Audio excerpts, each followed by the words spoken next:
Our first question is, when is English Language Day celebrated? April 23, March 23, May 23 or June 23? Its right answer is April 23, क्योंकि यही वो date थी दोस्तों जिसमें William Shakespeare 1564 में पैदा भी हुए थे और इसी डेट पर 1616 में उनकी डेथ भी हो गई थी। और इस डे यानी कि 23 अप्रैल को सेंट जॉर्जेस डे के नाम से भी जाना जाता है। It brings me to our second question, where was Shakespeare born on April 23? The options are Dublin, Stratford-on-Avon, Egdon Heath और डेनमार्क। इसका सही आंसर है स्ट्रेटफोर्ड ऑन एवन। यहां पर स्ट्रेटफोर्ड टाउन का नाम है और Avon is the name of the river on the bank of which the town is situated. आइए अब नेक्स्ट क्वेश्चन पर आ जाते हैं। William Shakespeare was the third child of, एक तरह से बोलें तो here we are being asked who are Shakespeare's parents. The options given are Joseph Shakespeare and Mary John, William Shakespeare and Mary Arden, John Shakespeare and Mary Arden या फिर Jack Shakespeare and Mary William. Option C is correct, John Shakespeare and Mary Ardern.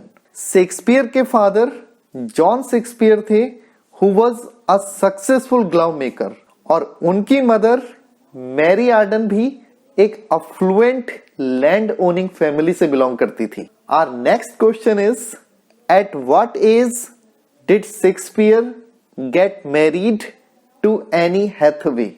The options are 14, 24, 18 और 16। The answer is 18। Evidence के तौर पर नवंबर 1582 को sign किया गया एक बॉन्ड मिलता है जो क्लियरली शो करता है कि Shakespeare was 18 and the bride was 8 years senior to him. इसका अर्थ हुआ शेक्सपियर उस समय 18 साल के थे और उनकी वाइफ उनसे 8 साल बड़ी यानी कि 26 साल की थी।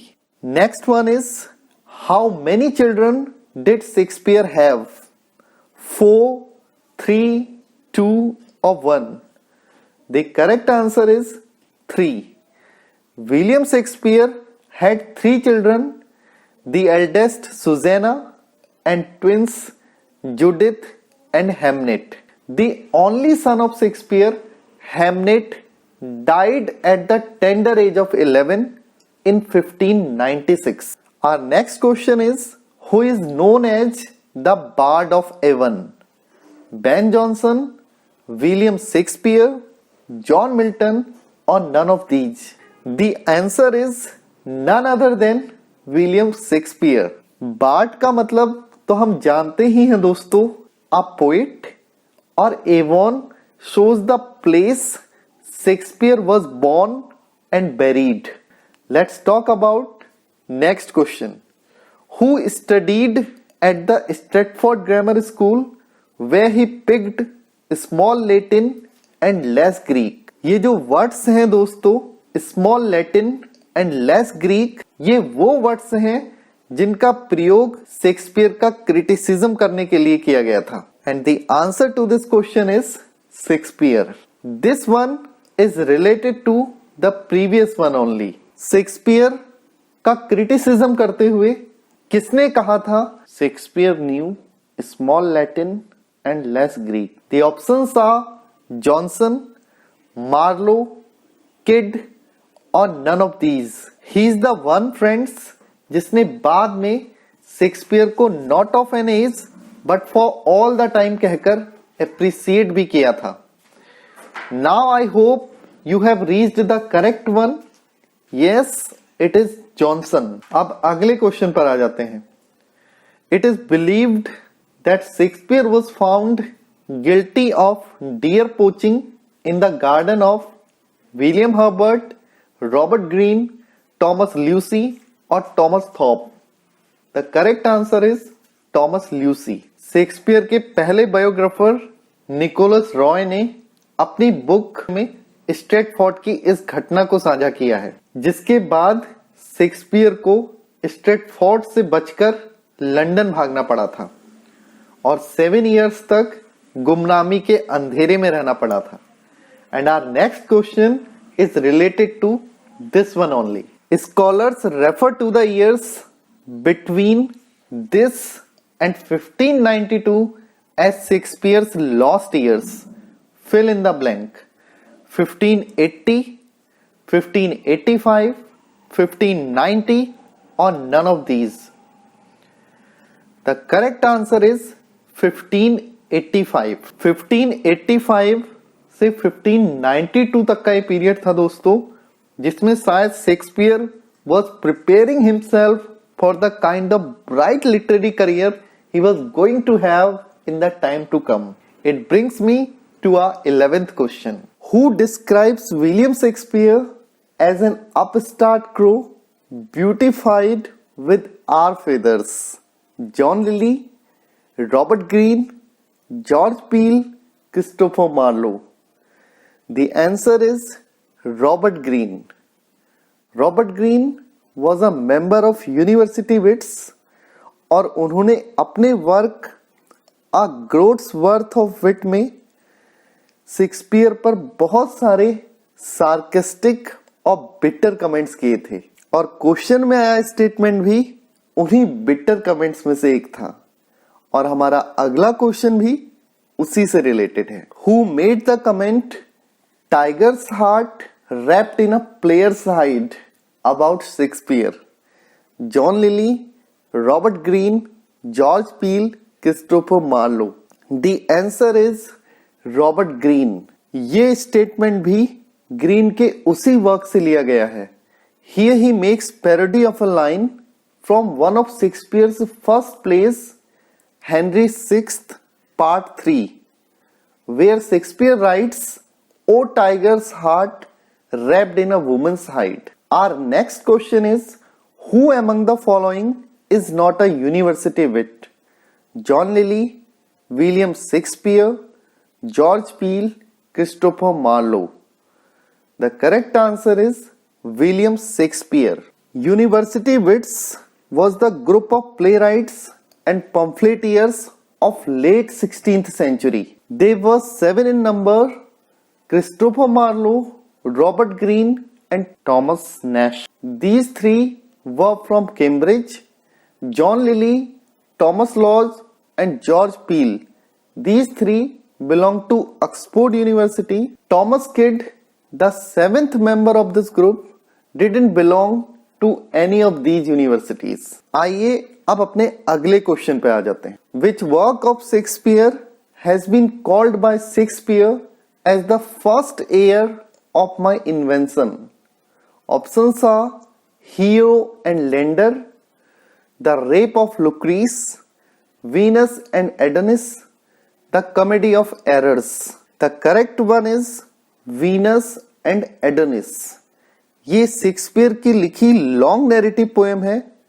1593 में पब्लिश होने वाली इस पोएम के स्टार्टिंग में Shakespeare has written a brief dedication to his patron Earl of Southampton और इसी डेडिकेशन में he calls this poem the first heir of my invention. The next question is also related to the same poem, Shakespeare's Venus and Adonis, an extensively written mythological poem of 1194 lines of verse, is based on a story by Hollands, Ovid, Boccaccio or Plutarch.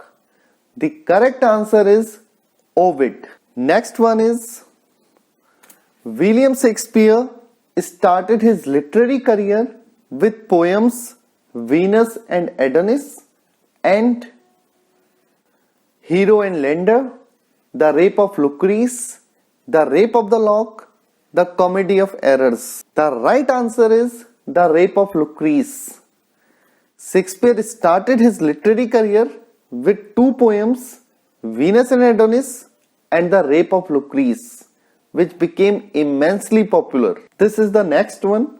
Shakespeare incorporates Livy's account of Tarquin's lust in a narrative work called. The correct answer is The Rape of Lucrece. Let's move to next question.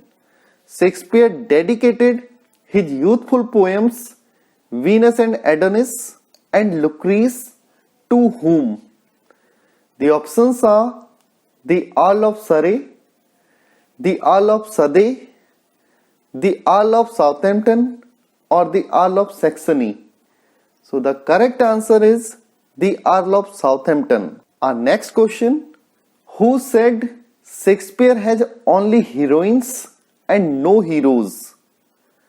Options are John Ruskin, Matthew Arnold, Dr. Johnson, or Sidney. The correct one is John Ruskin. Ruskin in his lecture Sesame and Lilies states that Shakespeare has only heroines, no heroes.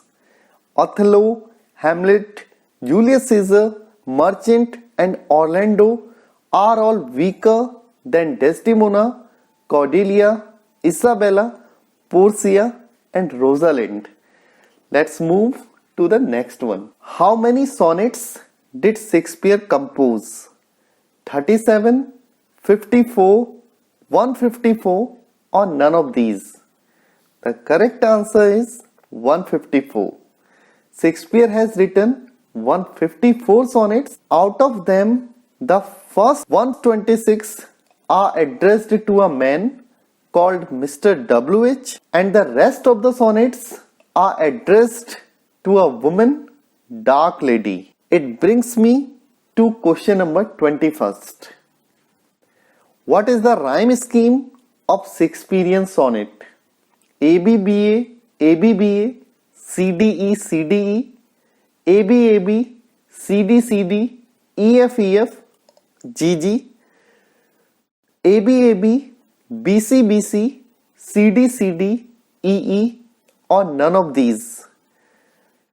The rhyme scheme of Shakespearean sonnet is ABAB, CDCD, EFEF, GG.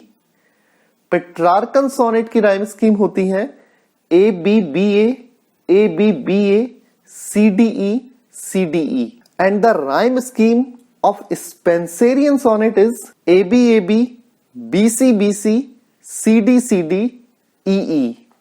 Next one. Who printed a collection of Shakespeare's sonnets in 1609? Thomas Thorpe, John Hemming, Henry Condell, both B and C. The correct answer is Thomas Thorpe. Thomas Thorpe printed a collection of Shakespeare's sonnets in 1609. जब भी Shakespeare के works को print या publish कराने की बात आती है लर्नर्स, तो हमें ये 4 इयर्स तो याद रखने ही रखने हैं. 1609, 1619, 1623 और 1632. 1609 के बारे में तो हम जान ही चुके हैं कि Shakespeare's sonnets got published in this year by Thomas Thorpe. और फिर हमें 1619 ईयर भी याद रखना है जिसमें शेक्सपियर के प्लेस का फॉल्स फोलियो आया था.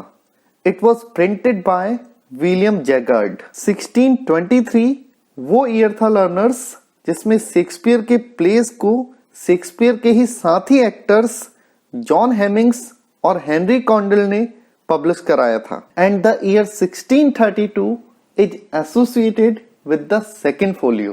The collection of Shakespeare's sonnets that got printed in 1609 is dedicated to Mr. W.H., Dark Lady, Annie Hathaway or none of these. The correct answer is Mr. W.H. Thomas Thorpe dedicated this volume to a certain Mr. W.H. as being the only begetter of the sonnets. Next one, find the incorrect pair. Sonnet number 29. When in disgrace with fortune and man's eyes. Sonnet 138, when my love swears that she is made of truth. Sonnet 116, shall I compare thee to a summer's day? Sonnet 55, not marble nor the gilded monuments.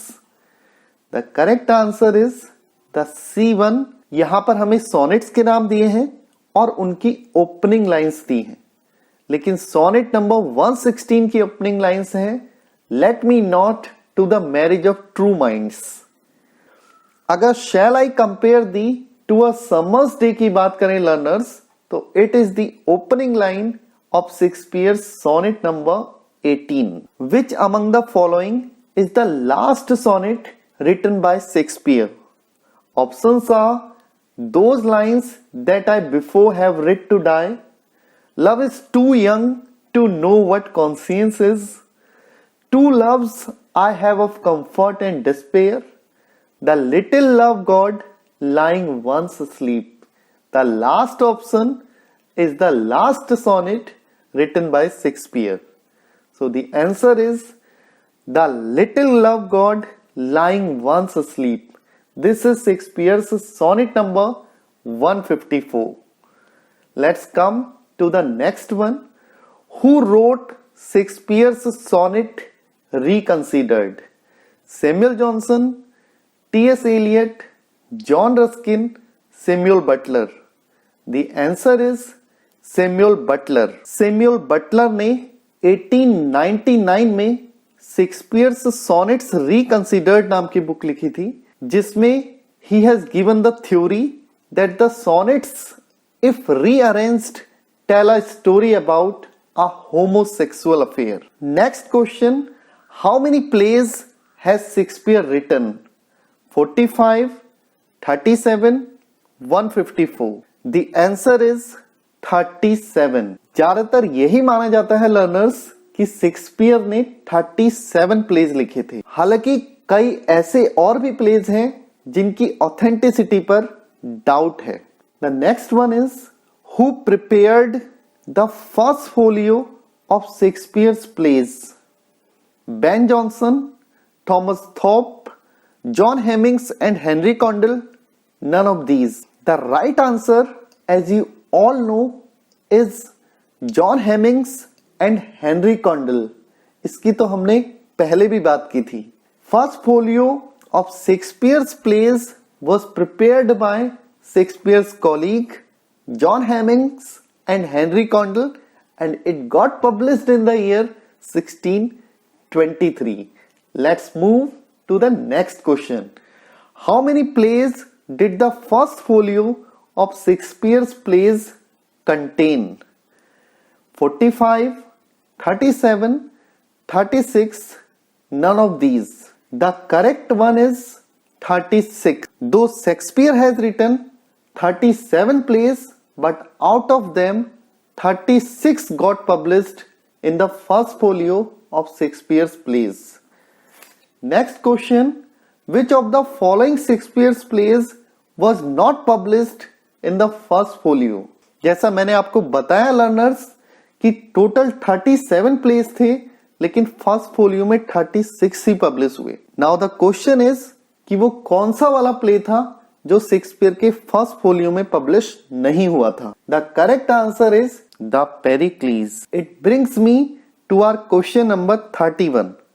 Who is the writer of Shakespearean tragedy written in 1904? Options are Dr. Samuel Johnson, T.S. Eliot, AC Bradley, or Matthew Arnold. AC Bradley is the correct answer.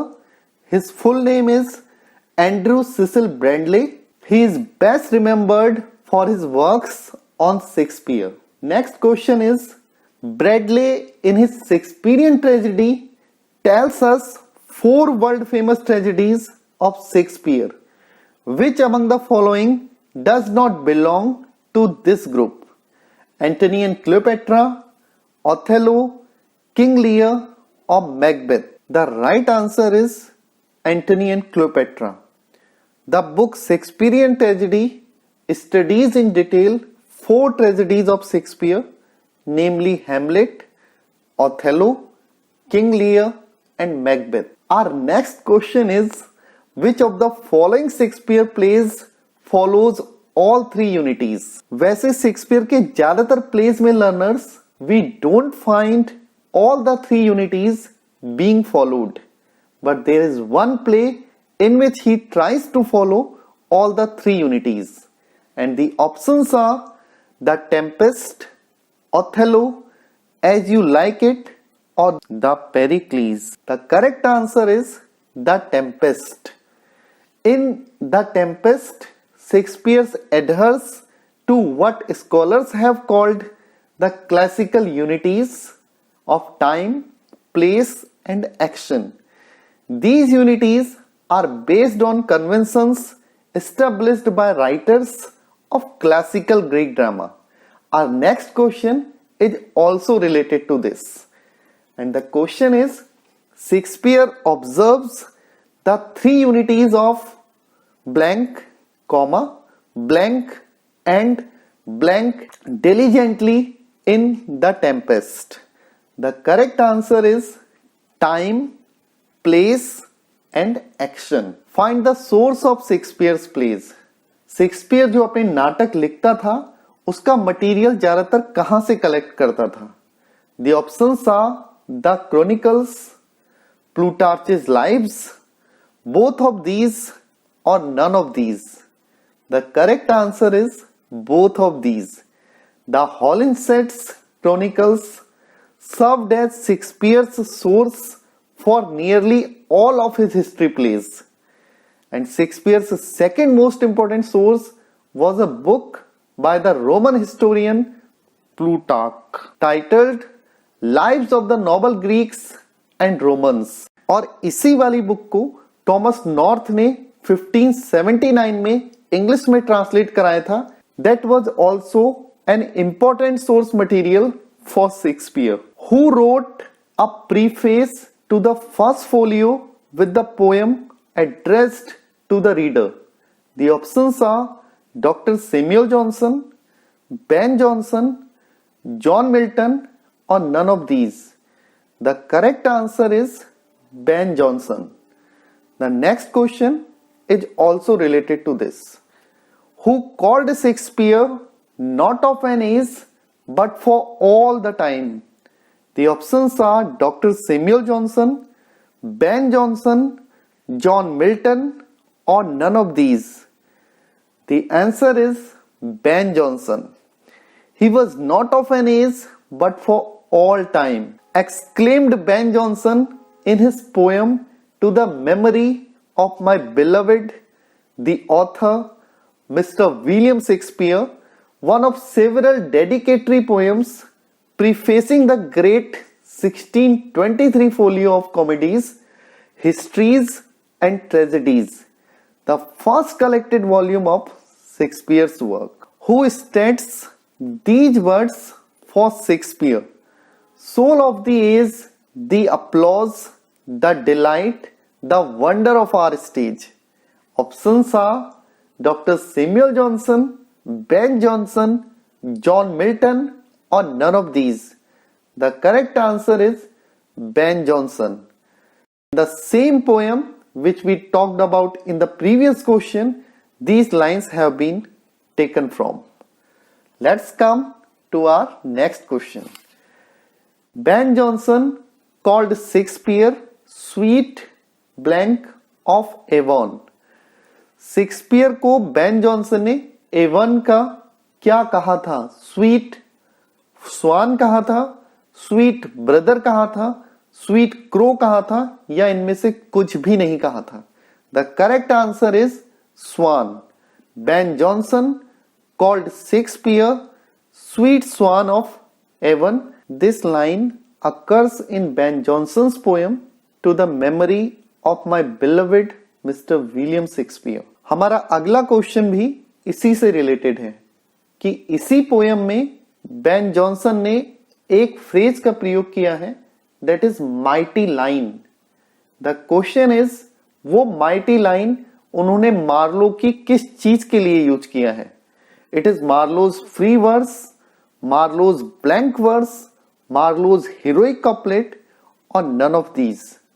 The correct answer is blank verse. It brings me to our question number 41. The line, "Fear no more the heat of the sun, nor the furious winter's rays." This line has been repeated several times in Woolf's novel Mrs. Dalloway. From which play are these lines taken? They are from Othello, Hamlet, Cymbeline, or King Lear. The correct answer is Cymbeline. Let's move to the next one. Who invented Shakespeare's sister Judith to advance her feminist argument in a room of one's own? The options are Virginia Woolf, George Eliot, Ellen Showalter, none of these. The correct answer is Virginia Woolf. Next one, which play of Shakespeare is regarded as the tragedy of overleaping ambition? It's Macbeth, Hamlet, Cymbeline, or King Lear. The correct answer is Macbeth. Macbeth is a play by Shakespeare about what? It's about a homicide, about a suicide, about a blackmailing, or about a regicide.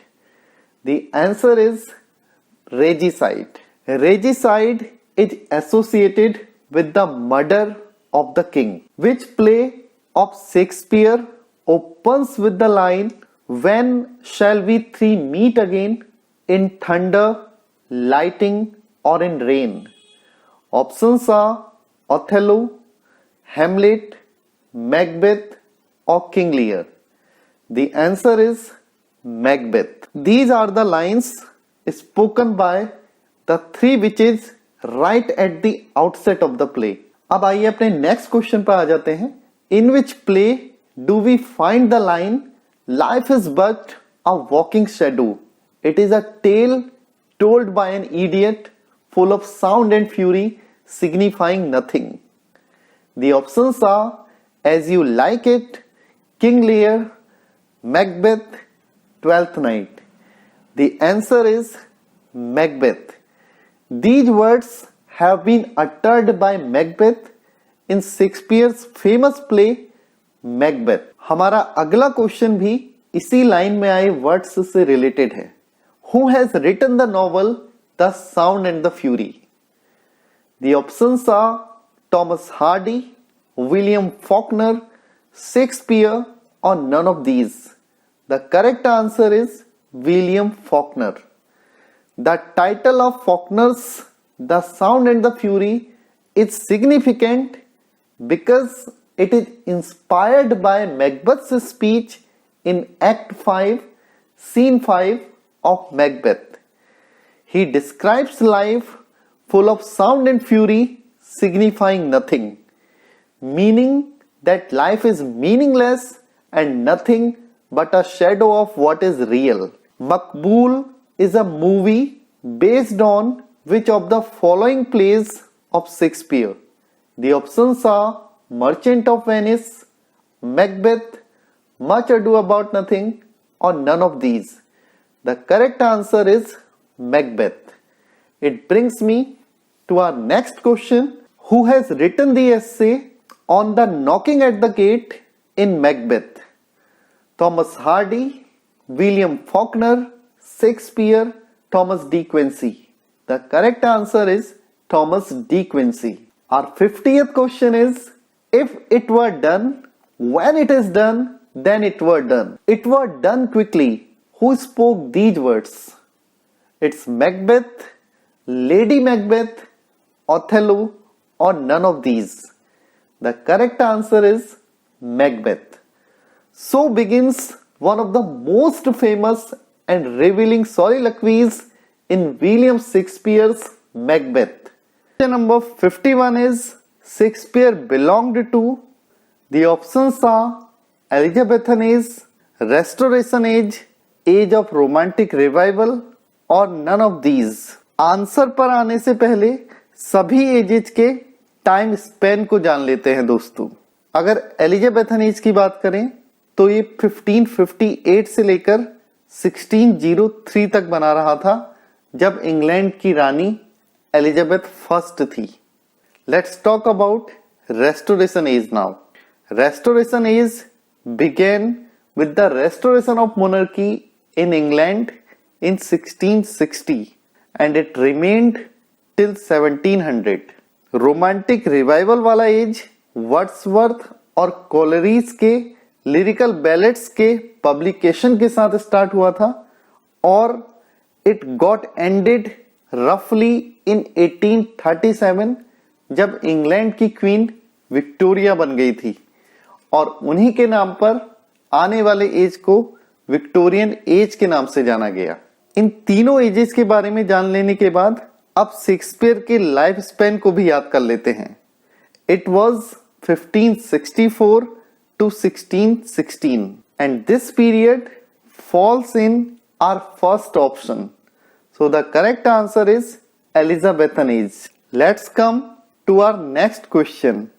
Others abide our question, thou art free।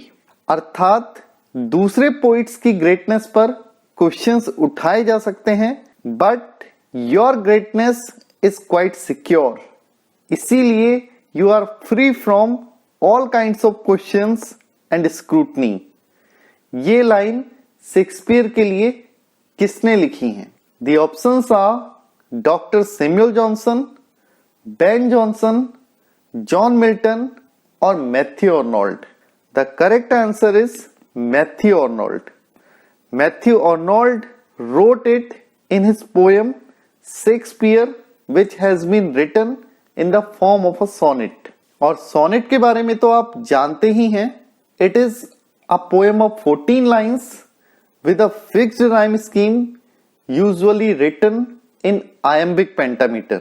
Here is that sonnet Shakespeare। Matthew Arnold begins this poem with the line others abide our question, thou art free। और इसी poem में he calls Shakespeare self-schooled, self-scanned, self-honored, self-secure। आइए अब अपने next question पर आ जाते हैं। Globe and Blackfriars are the names of tragedies, comedies, sonnets, theatres. The correct answer is theatres. Globe and Blackfriars are the names of the theatres associated with William Shakespeare। The Globe Theatre opened in 1585, 1593, 1599 or 1603। The correct answer is 1599। इस theatre को Shakespeare की playing company द्वारा 1599 में बनाया गया था। 14 years के बाद यानी कि 1613 में it was burned down during the performance of Henry eighth. Our next question is Holinshed's chronicle was used by which Elizabethan dramatist? Options are Shakespeare, Marlowe, Heywood, Dekker. The correct answer is Shakespeare. जब भी Shakespeare के historical place के sources के बारे में बात आएगी तो हमें ये दो सोर्सेस तो याद रखने ही रखने हैं। नंबर 1 हॉलिंसेट्स क्रॉनिकल, जिसको Holinshed's chronicle of England, Scotland and Ireland के नाम से भी जाना जाता है। And number 2 is Plutarch's lives और पैरेलल लाइव्स, जिसको lives of the noble Greeks and Romans के नाम से भी जाना जाता है। It was originally written in Latin language and Sir Thomas North was the person who made the English translation of this Latin book। अब अपने अगले प्रश्न पर आ जाते हैं।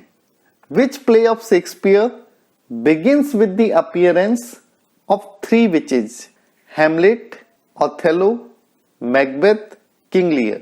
The correct answer is Macbeth। Macbeth begins with the appearance of 3 witches। Act 1, Scene 1 begins with the first witch uttering the words, "When shall we 3 meet again? In thunder, lightning or in rain. And this scene ends with the words spoken by all the witches together, fair is foul and foul is fair, hover through the fog and filthy air. Let's move on to the next one. The three witches greet Macbeth by calling him Thane of Glamis, Thane of Cawdor, King Hereafter, or all of these. The correct answer is all of these. The first witch says, all hail Macbeth, hail to thee, Thane of Glamis. While the second witch says, all hail Macbeth, hail to thee, Thane of Cawdor. And the words of third witch are, all hail Macbeth, that shalt be king hereafter. एक तरह से बोलें दोस्तों तो these three witches address Macbeth as Thane of Glamis, Thane of Cawdor and the King of Scotland respectively. Thane of Glamis तो Macbeth का current title ही है और जैसे ही स्कॉटलैंड के वर्तमान राजा किंग डंकन मैकबेथ को देन ऑफ काडोर का टाइटल देते हैं तो मैकबेथ का विचेस की प्रोफेसी पर विश्वास बढ़ जाता है. Now he starts thinking of becoming the king of Scotland. लेकिन ये होगा कैसे? इसके लिए तो राजा डंकन को रास्ते से हटाना पड़ेगा. पर कैसे?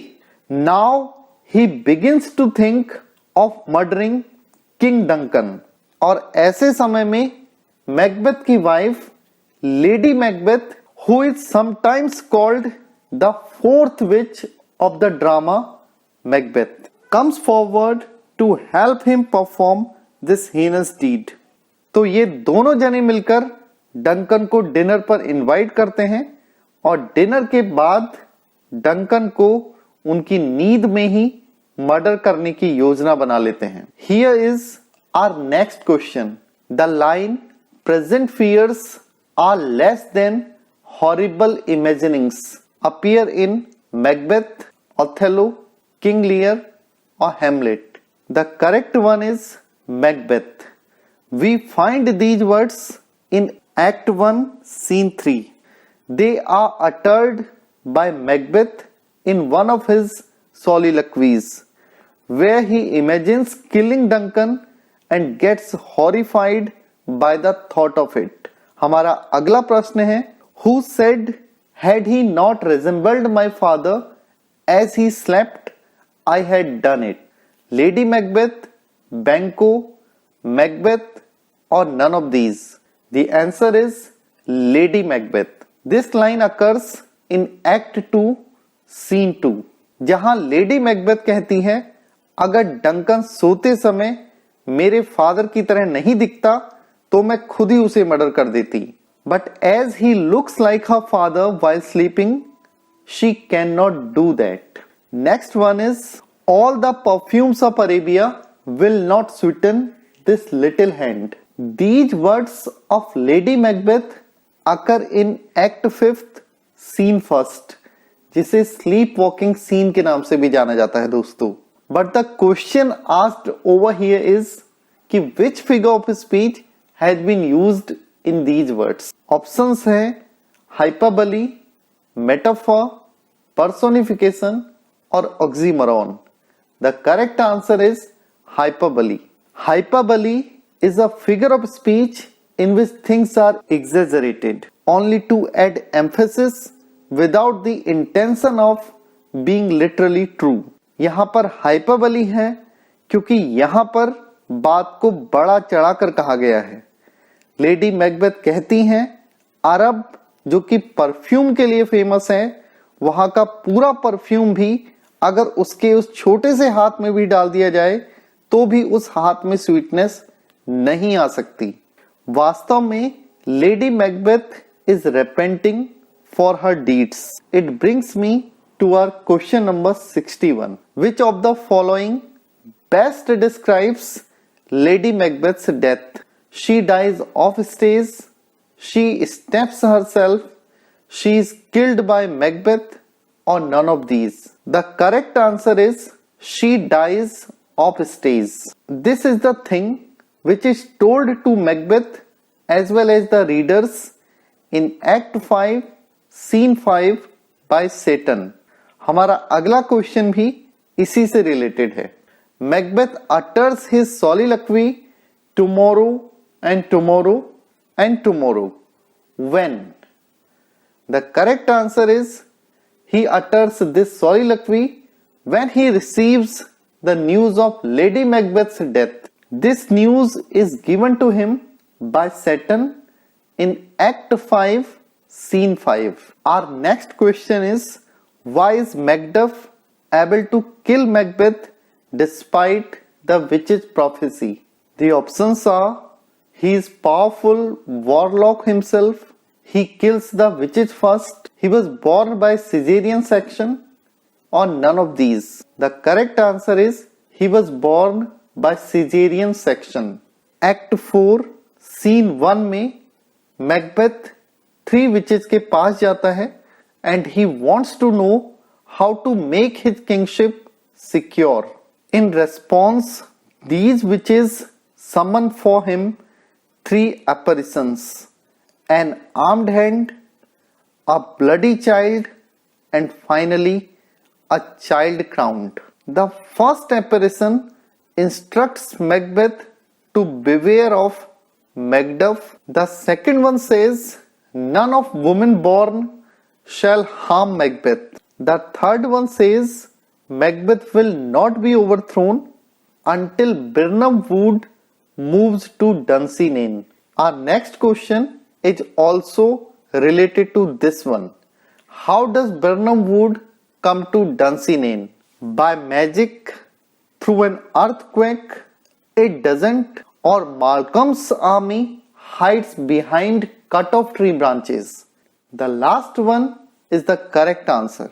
It was Malcolm's army that hides behind cut-off tree branches, and it gives the impression that the Birnam Wood is moving towards Dunsinane. Our next question is, what was the hamartia in Macbeth?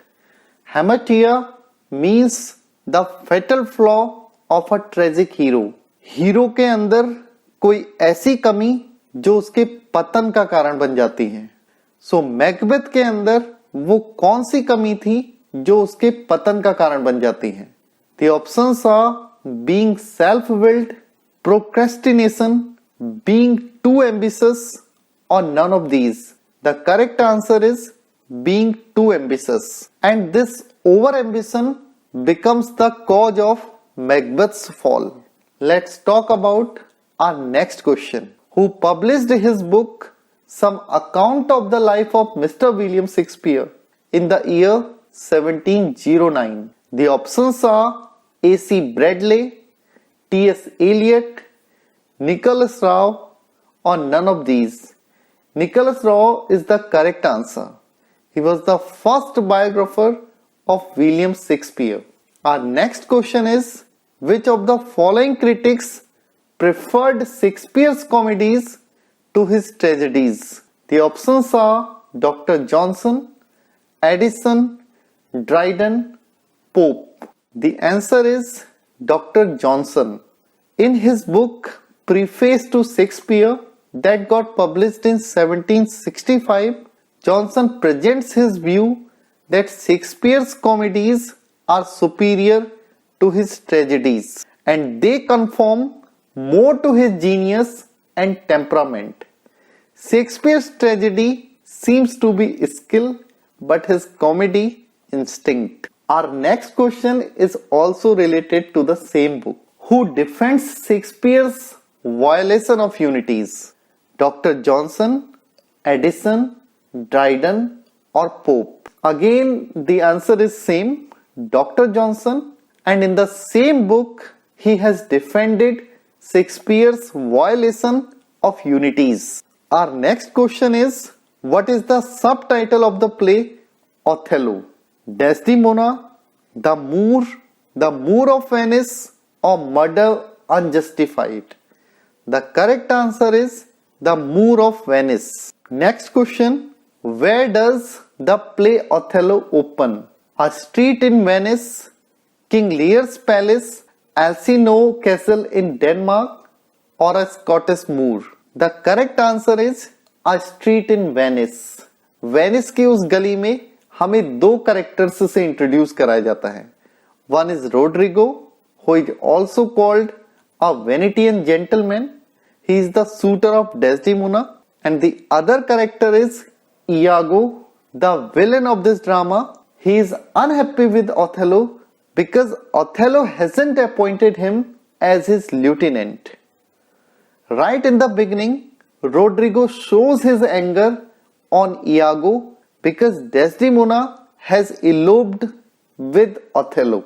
Iago Rodrigo को बताता है कि वह Othello से कितनी नफरत करता है, मुख्य रूप से उस दिन से जब ओथेलो ने उसकी जगह पर एक Florentine young man Michael Cassio को अपना लिeutenant बना लिया था. It brings me to our question number 71. Who is Othello's lieutenant as the play begins? Iago, Rodrigo, Cassio, or none of these? When the play begins, Michael Cassio is Othello's lieutenant. Cassio is a young Florentine officer in Venice's army. The play is set in motion when Othello appoints Cassio and not Iago as his chief lieutenant.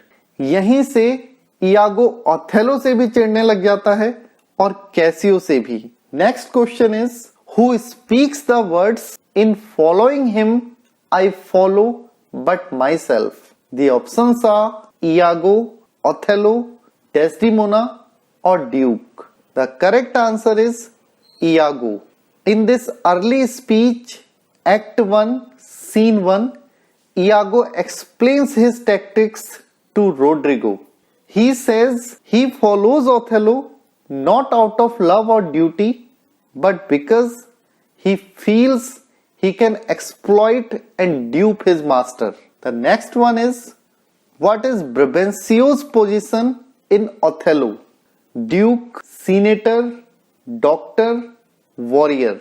The correct answer is senator. Brabantio, the father of Desdemona, the heroine of the play Othello, is a senior senator. Let's move on to our next question. Who is our great captain's captain in Othello? The options are Iago, Othello, Desdemona, or Duke. The correct answer is Desdemona. जब Othello से भी पहले Desdemona का जहाज Cyprus के समुद्री तट पर पहुंच जाता है तो कैसियो साइप्रस के गवर्नर मोंटेनो से डेस्डेमोना के बारे में कहते हैं कि she is our great captain's captain, कि वो हमारे महान कप्तान की भी कप्तान है. आइए अब अपने अगले प्रश्न पर आ जाते हैं. If it were now to die, it were now to be most happy, for I fear my soul hath her content so absolute that not another comfort like to this succeeds in unknown fate. Who is the speaker here? The options are Rodrigo, Brabantio, Othello, or Desdemona. Othello is the correct answer. Act 2, Scene 2 में जब Othello का जहाज भी Cyprus पहुंच जाता है और Othello अपनी वाइफ को उसके वेलकम के लिए खड़ा हुआ देखते हैं तो Othello becomes very happy and he speaks these words. Othello के ये वर्ड्स सही भी साबित हो जाते हैं दोस्तों, क्योंकि इसके बाद ओथेलो की लाइफ में कभी भी हैप्पीनेस नहीं आती है. Now let's come to our next question. Who poisons Othello's ears against Desdemona? Iago, Othello, Desdemona, or Duke? The answer is Iago. It is Iago who poisons Othello's ears against Desdemona. वो Othello के सामने ऐसा दिखावा करता है मानो कि Desdemona is having some illicit relationship with the lieutenant Michael Cassio. The next one is, who gives Desdemona's handkerchief to Iago? Options are Emilia, Othello, Desdemona और Duke? The correct answer is Emilia. Iago ने अपनी wife Imiliya से कई बार Desdemona का वो रुमाल चुरा कर लाने को कहा था जो डेस्डिमोना को ओथेलो ने दिया था। एक्ट 3 सीन 3 में इमिलिया यह रुमाल इयागो को दे देती है बिना यह जाने कि आखिर इयागो इस रुमाल का क्या करने जा रहा है। हमारा अगला क्वेश्चन भी इसी रुमाल और इसी सीन से संबंधित है। Who says I'll in Cassio's lodging lose this napkin and let him find it? Iago, Othello, Desdemona or Duke? The correct answer is Iago. Iago makes that handkerchief the tool of his villainy. Act 3 scene 3 में आई सोली लकवी में Iago अपने intentions को clear करते हुए कहता है, मैं उस रुमाल को कैसियो की लॉजिंग में छोड़ करके आऊंगा और ओथेलो उस रुमाल को कैसियो के यहां पाएगा। और शक का बीज तो मैं ओथेलो के दिमाग में डाल ही चुका हूं और वो शक उस रुमाल को देखकर यकीन में बदल जाएगा। Let's come to our next question. Desdemona says, am I that name Iago? Iago, what name, fair lady? Desdemona, such as she says my lord did say I was. It is an example of rhetorical question, ascendaton, hyperbaton or periphrasis. The right answer is periphrasis. Periphrasis is a roundabout way of speaking. Othello अपनी wife Desdemona के लिए hover word का प्रयोग करता है which means prostitute.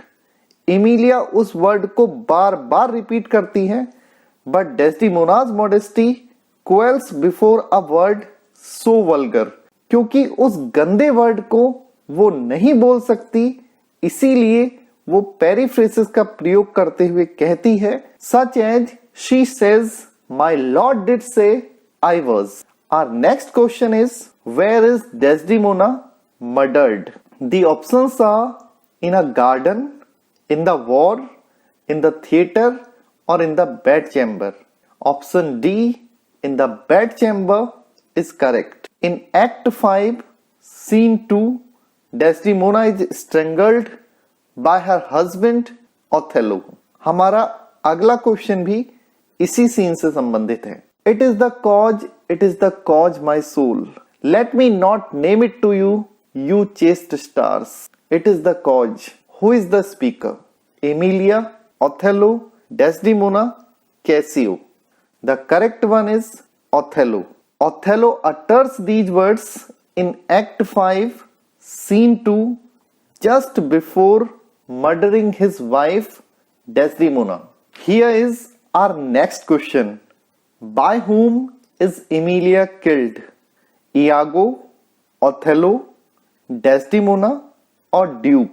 The answer is Iago.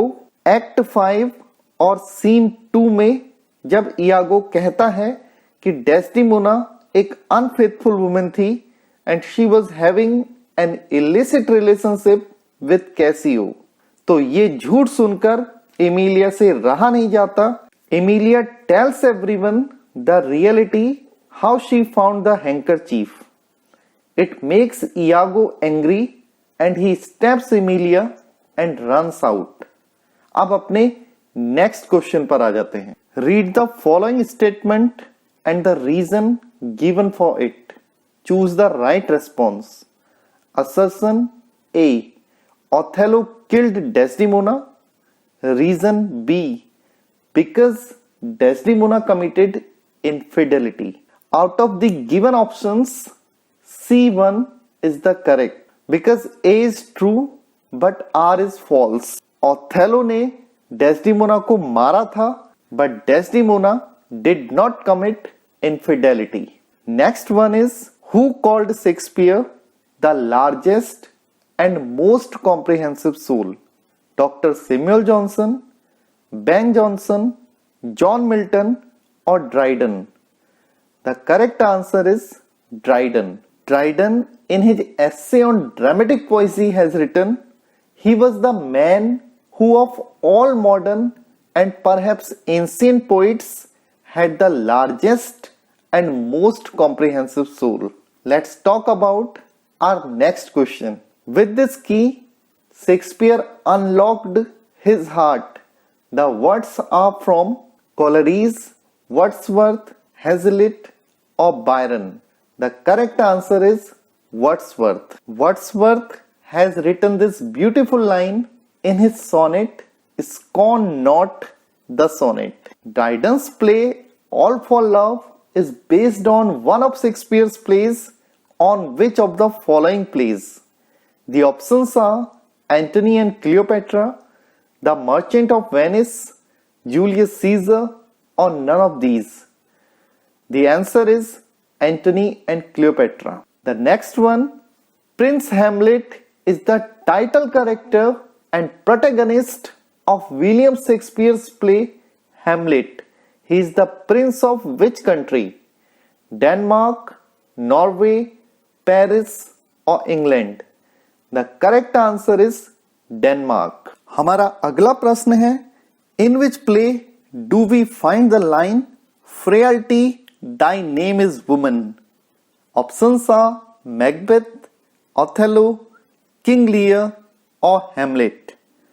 सही जवाब है Hamlet. Act 1, Scene 2 में Hamlet speaks these words while blaming his mother Gertrude's hasty decision of marriage with his uncle.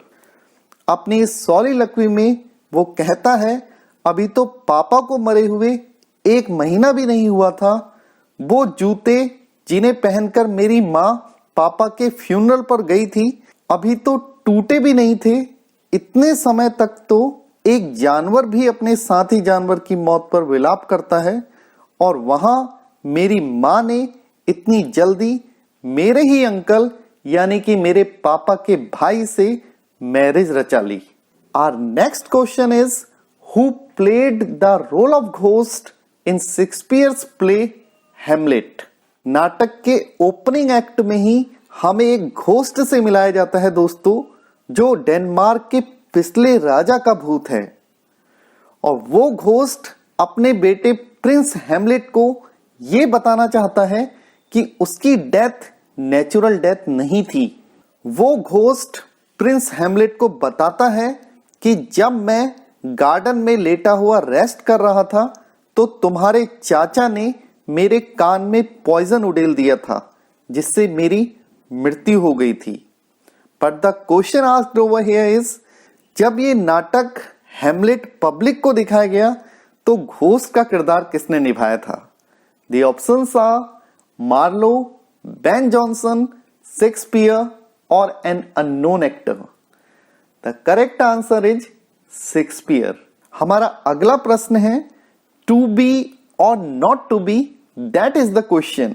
Who is the speaker of these lines? Hamlet, Claudius, Gertrude और Polonius? सही जवाब है Hamlet. Hamlet speaks these words in act 3 scene 1, जब वह अपने father की death और mother और अंकल की इतनी जल्दी हुई मैरिज से निराश हो जाता है और इसीलिए वो कहता है दोस्तों, to be or not to be. After all this has happened, he should live or die. For what is the phrase the mouse trap used by Shakespeare? It's Hamlet's tragic flaw, it's the ghost of Hamlet's father, it's Hamlet's conscience, or it's the play within the play. The last one, the play within the play, is the right answer, friends.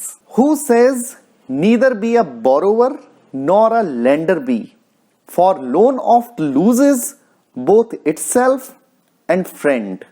कौन कहता है ना तो कभी उधार मांगने वाला बनो ना ही उधार देने वाला, क्योंकि उधार के साथ पैसा तो जाता ही जाता है, साथ में वो दोस्त भी चला जाता है जो आपसे उधार लेता है। The options are Claudius, Hamlet, Laertes और Polonius. The correct answer is Polonius. Polonius जो हेमलेट नाटक में राजा का चीफ काउंसलर है, वो अपने फ्रांस जाते हुए बेटे को कुछ सलाह देता है. And it is one of those pieces of advice that he gives to his son Laertes. Our next question is, who is Horatio in the play Hamlet by Shakespeare? The young prince of Norway, Hamlet's close friend, the king of Denmark, Hamlet's uncle.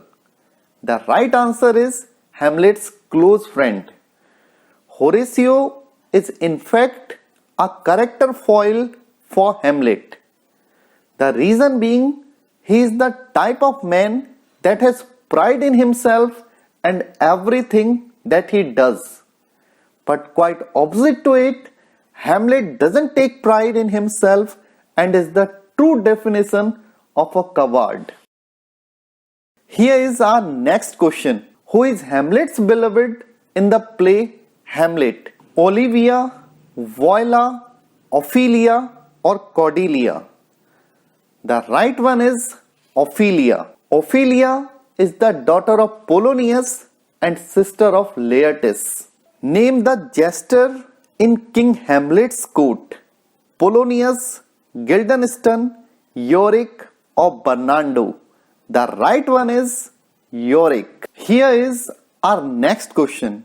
When sorrows come, they come not single spies but in battalion. Who is the speaker? Lady Macbeth, Claudius, Caesar or Cleopatra?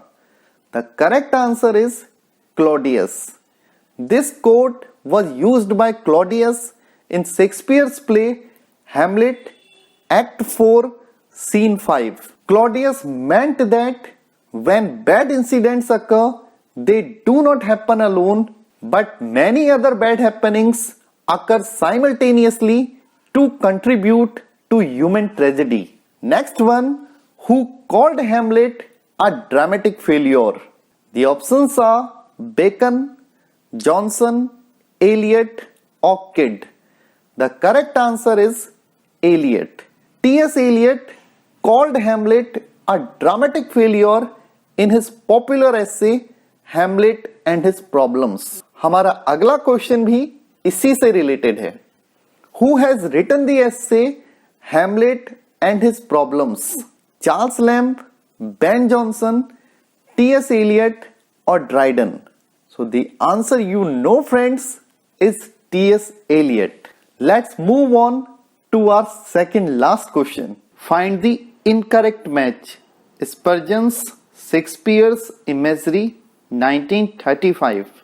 Bradley Shakespearean Comedy 1904.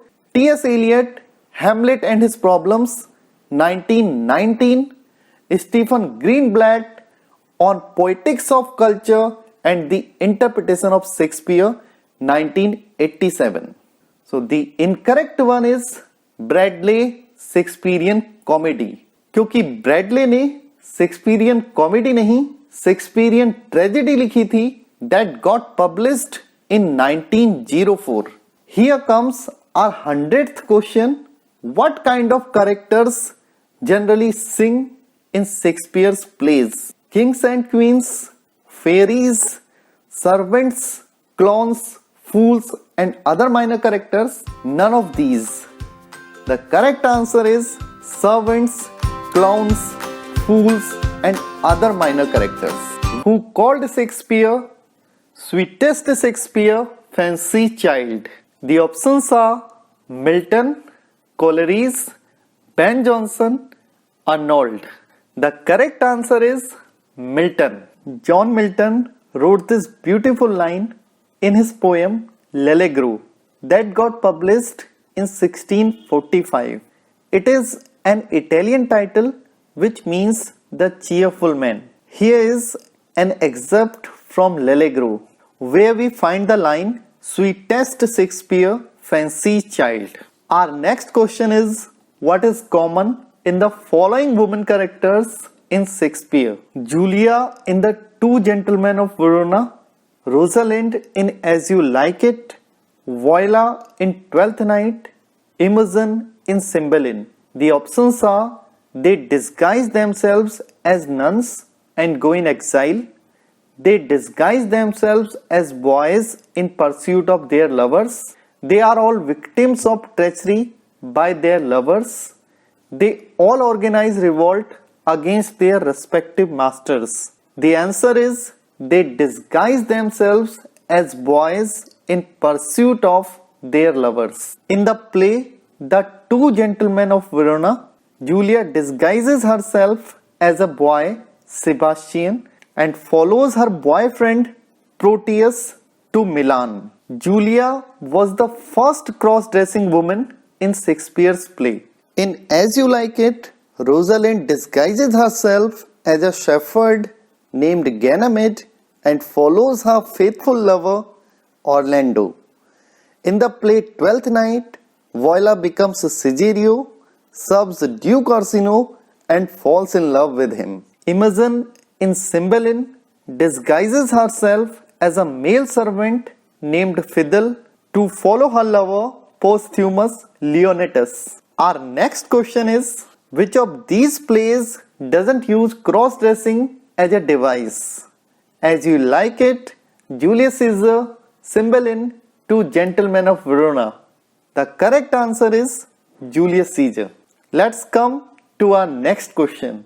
Who has written Tales from Shakespeare? William Wordsworth, Charles Lamb, Hazlitt or Coleridge? The correct one is Charles Lamb. Tales from Shakespeare is a children's book written by the siblings Charles and Mary Lamb in 1807. Here is the list of those 20 tales which this book contains. Mary Lamb retells Shakespeare's comedies, while the retelling of Shakespeare's tragedies has been carried out by Charles Lamb. Our next question is: the language used by Shakespeare in his drama for the most part is poetic prose, blank verse, narrative prose or dramatic verse? The answer is blank verse. Now you may ask what a blank verse is. So let me tell you, learners, blank verse is poetry written with regular metrical but unrhymed lines, almost always in iambic pentameter. So two things we are supposed to remember about blank verse are: there is no rhyme in it and often used meter is iambic pentameter. Here comes our next question. Hamlet was written by Shakespeare. The Hamlet was written by Melville, Galsworthy, Pope or Faulkner? The correct answer is Faulkner. The Hamlet is a novel by the American author William Faulkner, published in 1940 about the fictional Snopes family of Mississippi. Let me remind you one more novel of Faulkner that we talked about in previous videos, The Sound and the Fury. And the title of this novel has been taken from Shakespeare's Macbeth. The two other things that we can keep in our minds about Faulkner are: his novels and short stories are set in the fictional Yoknapatawpha County, Mississippi. And Faulkner was awarded the 1949 Nobel Prize in Literature for his powerful and artistically unique contribution to the modern American novel. Here comes our next question. Who wrote Rosencrantz and Guildenstern Are Dead? Samuel Johnson, Tom Stoppard, T.S. Eliot or none of these? The correct answer is Tom Stoppard. Rosencrantz and Guildenstern Are Dead is an absurdist existential tragicomedy by Tom Stoppard, first staged in 1966. Rosencrantz and Guildenstern are in fact the characters in Shakespeare's play Hamlet. Let's move on to next one. Brevity is the soul of wit. Who spoke these words in Hamlet? Horatio, Polonius, Ophelia or Bernardo? Polonius is the right answer. In Act 2, Scene 2, Polonius says it while talking to Claudius and Gertrude and hinting at Hamlet's madness. This quote means clever people can express intelligent things using very few words. The essence of wisdom is not talking too much. In fact, Shakespeare has put many proverbial sayings in the mouth of Polonius in the play Hamlet. It is just one of them. One other is the one that we discussed in previous video, neither be a borrower nor a lender be, which means don't borrow anything from anyone and don't lend anything either. Here comes the next one. That one may smile and be a villain. Where does this line appear? Macbeth, Othello, Hamlet or King Lear? The answer is Hamlet. This line occurs in Act 1, Scene 5. Just after the ghost of Hamlet's father leaves, before leaving, he tells his son Hamlet, "My death was not a natural death. Your uncle is responsible for my death. If you are human, don't stand for it. But however you go about your revenge, don't do any harm to your mother. Leave her to God and her own guilt." After Ghost leaves, Hamlet remembers the words of Ghost and calls his uncle Claudius smiling damned villain, and writes down that one may smile and be a villain. Let's move to another slide. The rest is silence. These are the last words spoken before his death. Who is the speaker? Macbeth, Caesar, Lear, Hamlet. The right option is Hamlet. Hamlet utters these words in Act 5, Scene 2. Here is that speech. The first line, "Oh, I die Horatio," is a good example of prolepsis.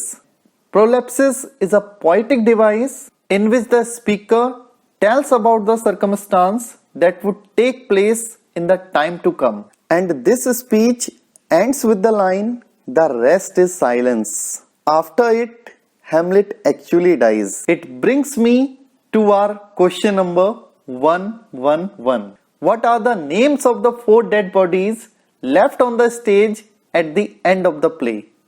The correct answer is Claudius, Gertrude, Hamlet and Laertes. Next one, who becomes the king of Denmark by the end of the play? Hamlet. The options are Hamlet, Horatio, Laertes, Fortinbras. Fortinbras is the correct answer. In his final moments, Hamlet names Prince Fortinbras of Norway as the probable heir to the throne. Let's come to our next question.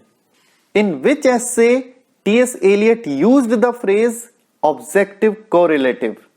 Macbeth, Othello, King Lear or Hamlet? The correct one is Hamlet.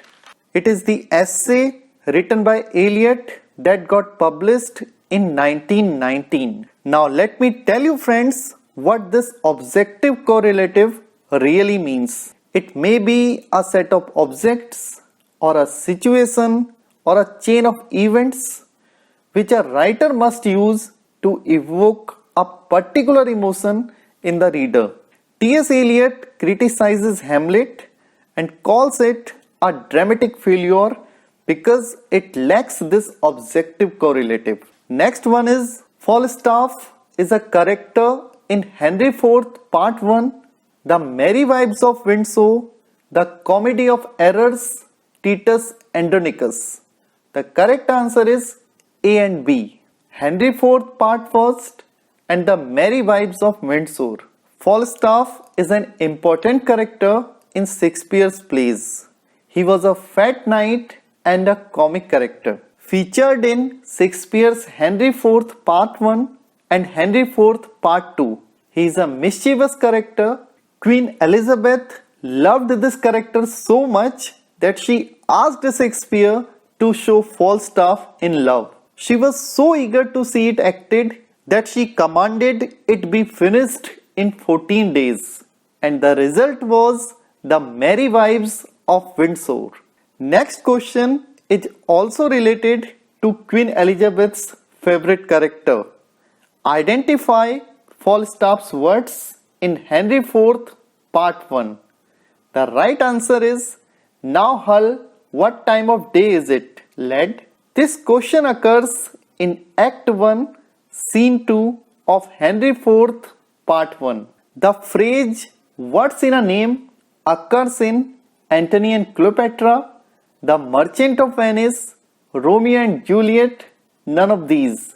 The answer is Romeo and Juliet. This beautiful line occurs in Act 2, Scene 2 of Romeo and Juliet, and the speaker is Juliet. Here are the lines. What's in a name that which we call a rose by any other word would smell as sweet? This line means the thing we call a rose would smell just as sweet if we called it by any other name. So name doesn't matter. The thing that actually matters is the quality or the perfection one possesses. Let's move on to our next question. Which of the following plays begins with the line, if music be the food of love, play on? Macbeth, As You Like It, Othello, Twelfth Night. The correct answer is Twelfth Night. The romantic comedy Twelfth Night, written by Shakespeare, opens with these words, uttered by Duke Orsino. The subtitle of this well-known romantic comedy is What You Will.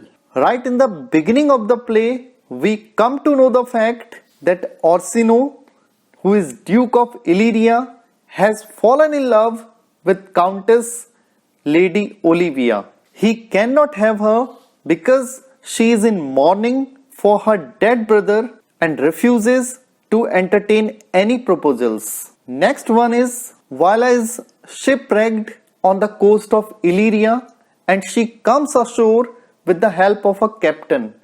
Identify the play. Macbeth, As You Like It, Othello, or Twelfth Night. The correct answer is Twelfth Night. This incident takes place in Act 1, Scene 2 of Twelfth Night. A young aristocratic born woman named Viola is swept onto the Illyrian shore. Finding herself alone in a strange land and assuming that her twin brother Sebastian has been drowned in the wreck, Viola tries to figure out what sort of work she can do. A friendly sea captain tells her about Orsino's courtship of Olivia. Viola says that she wishes she could go to the work in Olivia's home. But since Lady Olivia refuses to talk to any stranger, Viola decides to disguise herself as a man, Caesarion. Then she goes to work in the household of Duke Orsino. Our next question is also related to this one. The twin brother of Viola in Twelfth Night is Malvolio, Sebastian, Antonio, or Caesarion. The correct answer is Sebastian. Here comes our next question. Sir Toby and Sir Andrew August Cheek are famous characters in Macbeth, As You Like It, Othello, Twelfth Night. Again the answer is Twelfth Night. Act 1, Scene 3 opens in the house of Lady Olivia, where we are introduced with Sir Toby Belch, Olivia's uncle, and Maria, Olivia's waiting gentlewoman.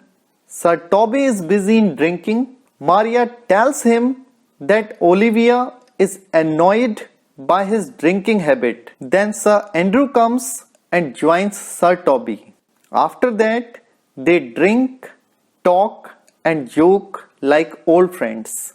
It brings me to our question number 121. Who is the speaker of the line, "Whoever I woo, myself would be his wife" in Twelfth Night? Olivia, Viola, Maria, or none of these? The correct answer is Viola. In Act 1, Scene 4, when Duke Orsino asks Caesarion, Viola in disguise, to go to Olivia with his marriage proposal, Caesarion says, "I'll do my best to woo your lady." But in aside, she utters the words given in the question. Next, who is sick of self-love in Shakespeare's Twelfth Night? Malvolio, Sir Toby Belch, Sir Andrew, Olivia. Malvolio is the right answer. Malvolio is the steward of Lady Olivia. Here comes our next question. Who forges the letter that Malvolio thinks is from Olivia in Shakespeare's Twelfth Night? Options are Viola, Maria, Sir Toby, or none of these. The answer is Maria. It is Maria who writes a letter in Olivia's handwriting to befool Malvolio. Malvolio thinks the letter is from Olivia. He becomes very happy to read it. The forged letter makes Malvolio believe that Olivia is in love with him. Here comes our next question. Who does Olivia fall in love with? Orsino, Malvolio, Viola in her disguise as Caesarion, Antonio? The answer is Viola in her disguise as Caesarion. Here we find a love triangle. Duke Orsino loves Olivia. Olivia falls in love with Caesarion, and Viola secretly loves Duke Orsino. Next one is, which character does not get married or plan to at the end of the play? Twelfth Night ends with the ringing of marriage bells and lovers get united. But Malvolio is not one of those lucky ones. Let's move on to our next question. Who is the heroine of Shakespeare's last play, Tempest? The correct answer is Miranda. Next one, in the Tempest, Miranda, Caliban, Prospero stay in the island for how many years? 12, 13, 14, 11. The correct answer is 12. The play The Tempest begins with a huge storm battering a ship. It was caused by Prospero, the former Duke of Milan. In Act 1, Scene 2, we learn about the circumstances that made him cause the storm. He tells his daughter Miranda the incident that took place before 12 years. Prospero was the Duke of Milan until his brother Antonio conspired with Alonso, the King of Naples, to kill Prospero and seize control of Milan. Prospero somehow managed to escape alive with the help of his loyal counselor Gonzalo. This incident occurred 12 years before the events of the play take place.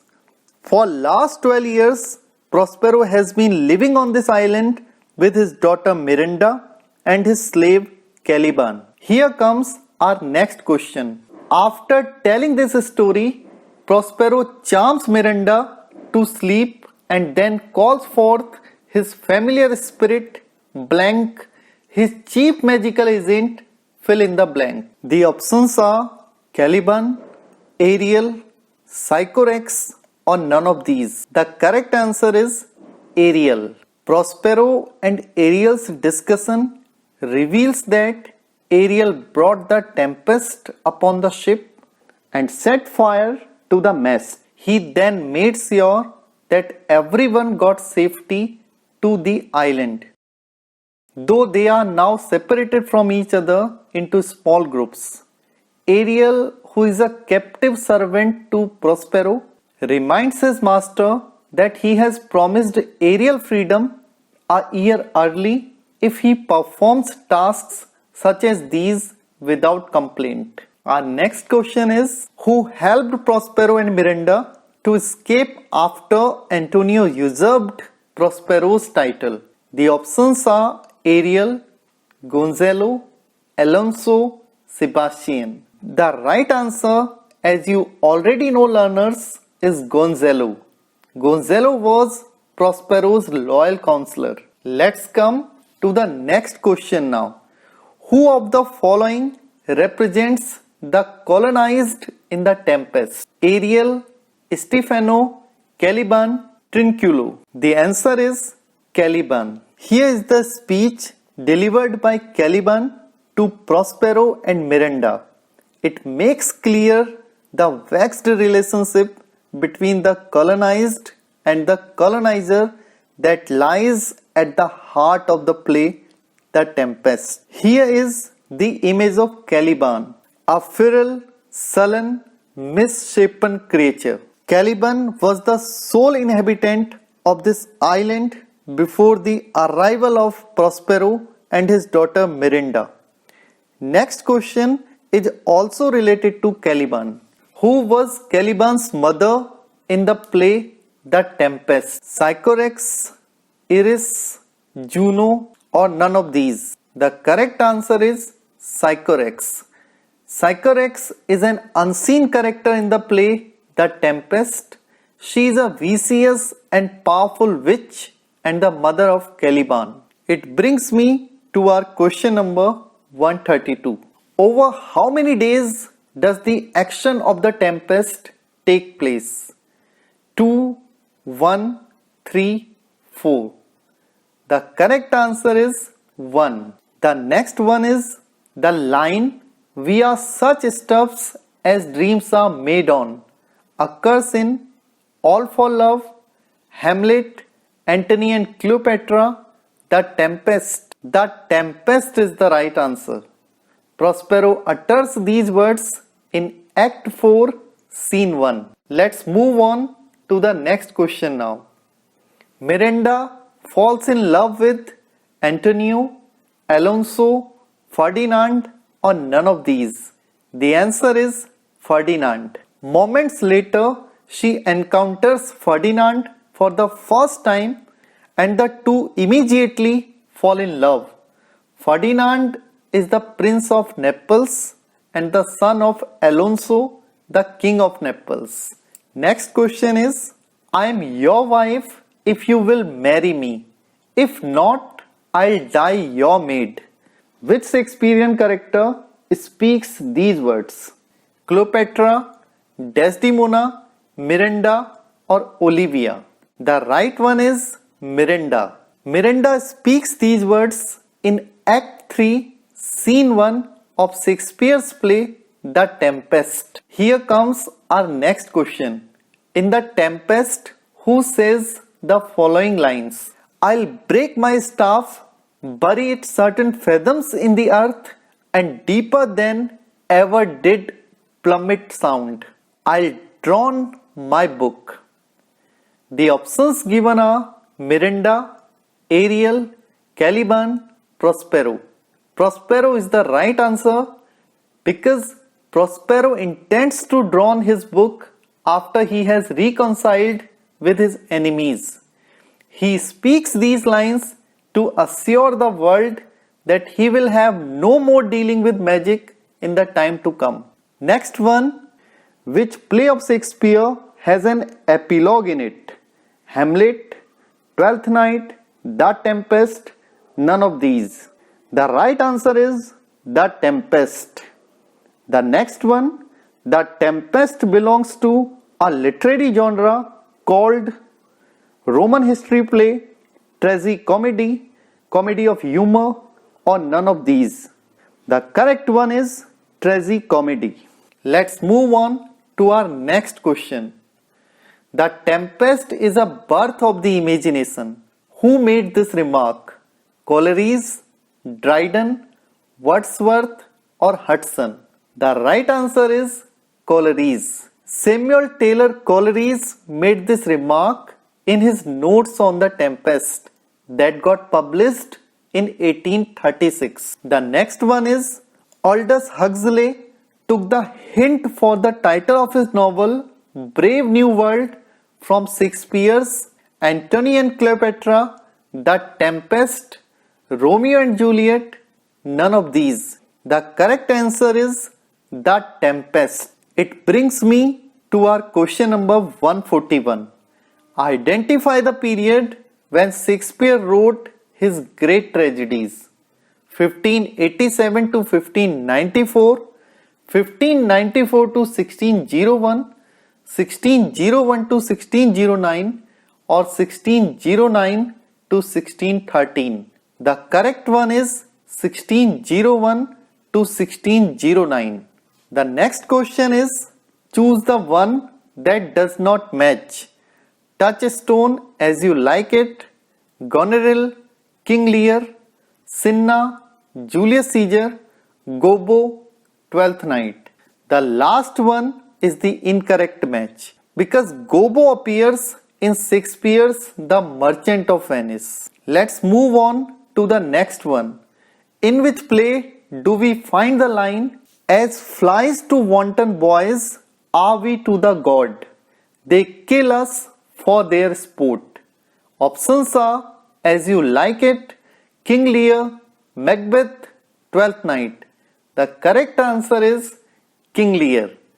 These words have been uttered by Earl of Gloucester in Shakespeare's famous play King Lear in Act 4, Scene 1.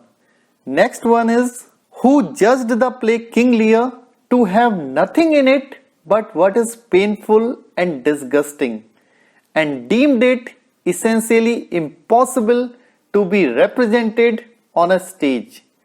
The options given are Charles Lamb, Ben Jonson, John Milton, Dryden.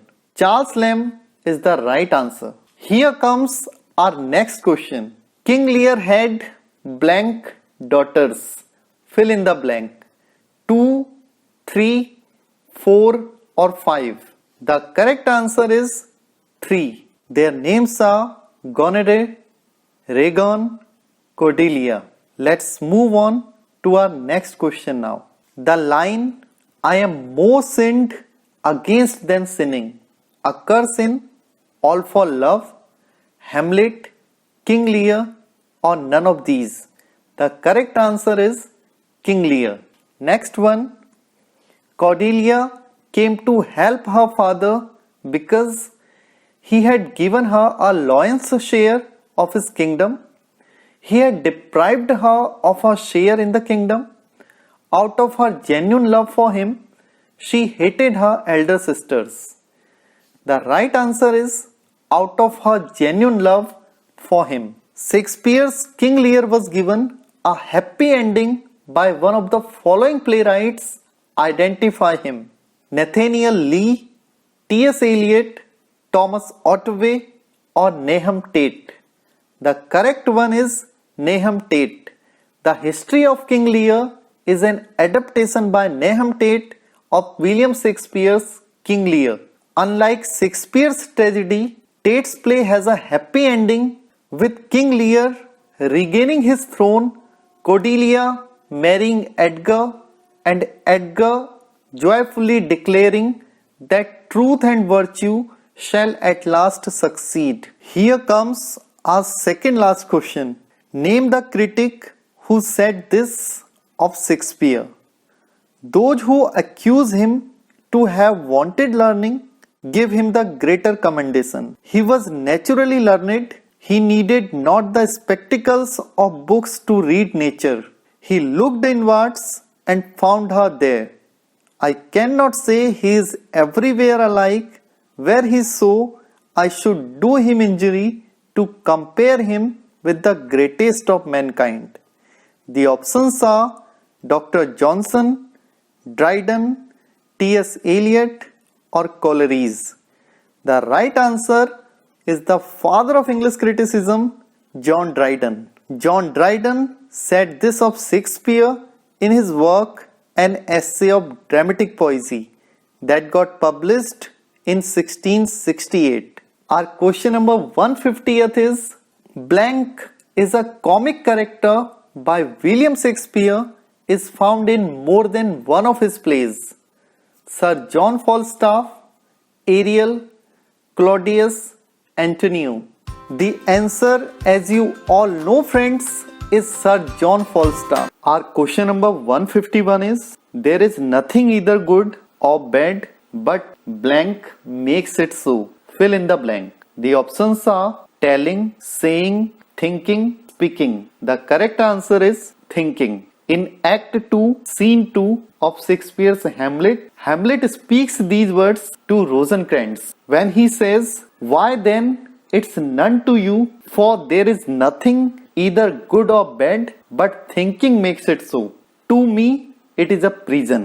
Let's move on to our next question.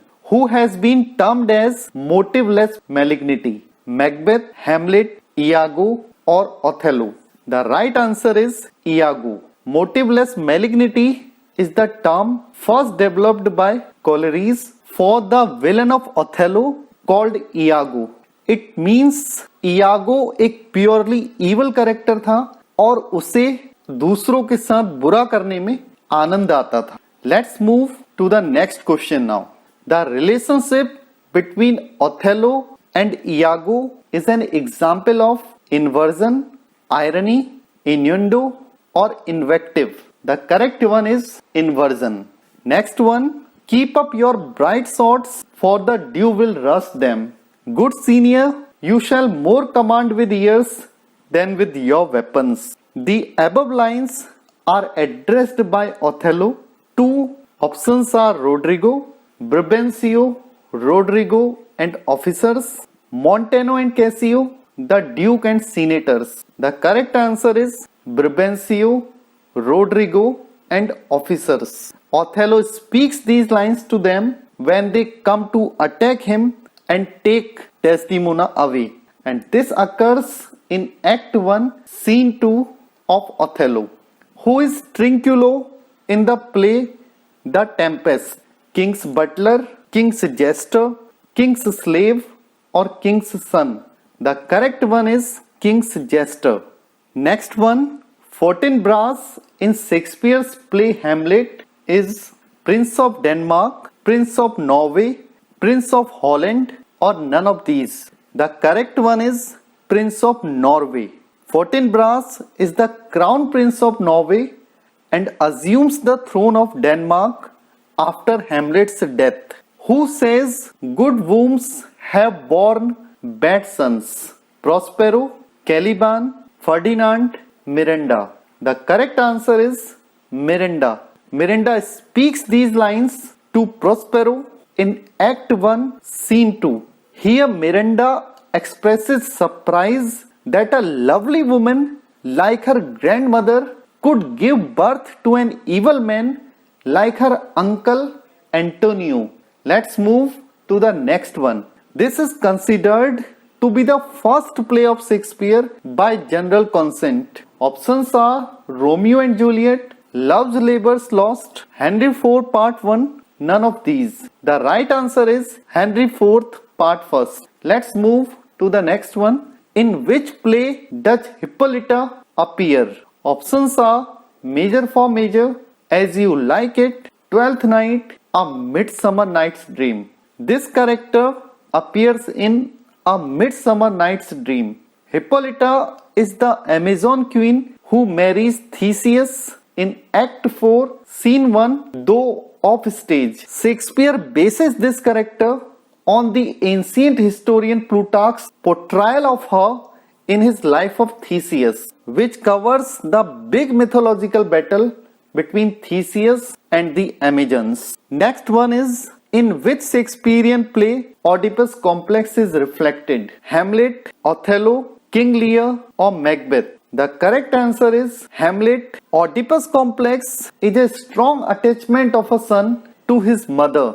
और इस तरीके का attachment हमें Prince Hamlet में भी देखने को मिलता है. This is why Oedipus complex is reflected in the character of Hamlet.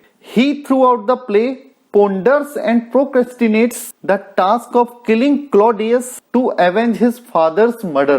It brings me to our question number 161. Where was Hamlet studying when he was summoned to Denmark on the death of his father? France, Athens, Germany or England? The right one is Germany. Which of the following flowers does the mad Ophelia not give away in the play Hamlet? Violets, pansies, rosemary or columbine? The correct one is violets. In Act 4, Scene 5 Ophelia says that she brings violets too with her, but all the violets are dried and withered when her father died. So she can't give violets to anyone. Next one is, who makes the following lines in Hamlet? Something is rotten in the state of Denmark. Claudius, Hamlet, Marcellus, Polonius. The correct one is Marcellus. This line is spoken by Marcellus in Act 1, Scene 4. Here he is in communication with Horatio. They are debating whether they should follow Hamlet and the ghost into the dark night or not. Our next question is, Shakespeare's popular play Merchant of Venice belongs to which of the following literary forms? Comedy, romance, tragicomedy, history play. The correct answer is tragicomedy. Shylock is a character in The Tempest, Hamlet, The Merchant of Venice, As You Like It. The correct answer is The Merchant of Venice. Shylock एक fictional character है जो हमें Shakespeare के नाटक the merchant of Venice में देखने को मिलता है. वो एक ज्यूस मनी लेंडर है and he is the main antagonist of the play. His defeat and conversion to Christianity form the climax of the story. Let's move to the next one now.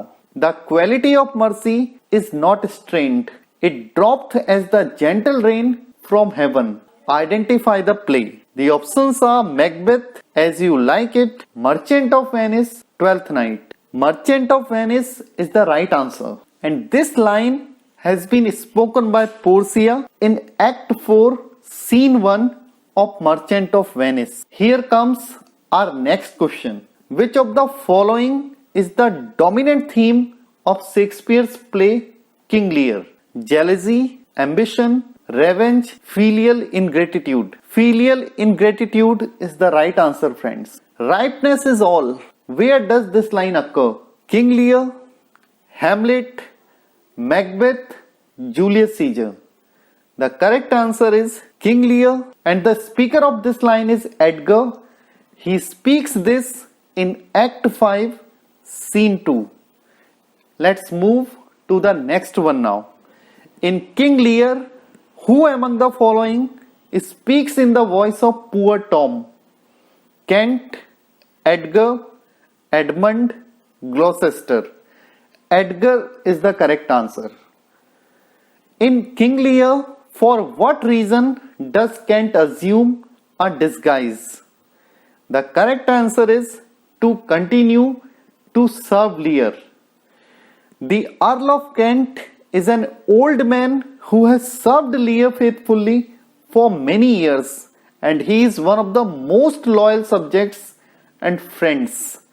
He is horrified at the king's treatment of Cordelia, and he tells him what he thinks to his face, despite all threats. When he is banished for this, he again shows the measure of his loyalty, preferring to risk death by disguising himself and continuing to serve his master rather than obey the order to live in exile. It brings me to our question number 171. If you cannot understand an argument and remark it's Greek to me, you are quoting John Milton, Samuel Johnson, William Shakespeare, or John Donne. The correct answer is William Shakespeare. Our next question, which of the following plays is a social satire dealing with the fashion and fates of the day? Love's Labour Lost, Antony and Cleopatra, Othello, or none of these? The correct answer is Love's Labour Lost. Let's move to the next one now. William Shakespeare's Love's Labour Lost was a free adaptation of, the options are Keats' Spanish tragedy, Menaechmes of Plautus, Hollands Chronicle, Decameron by Boccaccio. The correct answer is Menaechme of Plautus. Next one is, who exclaims his sonnet that under this carved marble of thine own sleep, brave tragedian? Shakespeare, sleep, alone? Ben Jonson, Michael Drayton, John Dryden, William Bass. The correct answer is William Bass. Our next question is, in Shakespeare's Macbeth, who is Ross referring to when he uses the description Bellena's bridegroom? Banquo, MacDonald, Macbeth, or none of these? The correct answer is Macbeth. Let's move on to the next one. The last prophecy of the witches, for none of women born shall harm Macbeth, is fulfilled when Macbeth fights against Malcolm, Macduff, Ross, or Lennox. The correct one is Macduff. What do the witches prophesy to Banquo on the heath in Shakespeare's Macbeth? That he will rule the kingdom, that his children will be kings, that he will be less great and happy than Macbeth, that he is mere foil to Macbeth. The correct answer is that his children will be kings. Next one, according to Macbeth, the chief nourisher in life's feast is rich diet, sleep, love, solace offered by friends. The correct answer is sleep. According to Jacques, in his monologue, All the World's Stays, what is the seventh age? The correct answer is second childishness and mere oblivion. Next one, who utters the words, "O cause, cause, cause, my pretty little cause, that thou didst know how many fathom deep I am in love, in As You Like It." The correct answer is Rosalind. Rosalind speaks these lines in Act 4, Scene 1. It brings me to our question number 181. Who tutors Orlando how to be a better lover in As You Like It? The right answer is Ganymede. Let's move to the next one now. What does the disguised Rosalind promise to do for Orlando in As You Like It? The correct answer is she promises to help him overcome his love sickness. Let's move to the next one now. Which of the following is not a song from Shakespeare's As You Like It? Here we go round the mulberry bush. Other than this, all are the songs in As You Like It. Our next question is, in the epilogue, Rosalind, before bidding farewell, makes a last appeal to Jacques to be happy, her father to live in Arden, the women in the audience to like the play, or Ganymede not to trouble Orlando.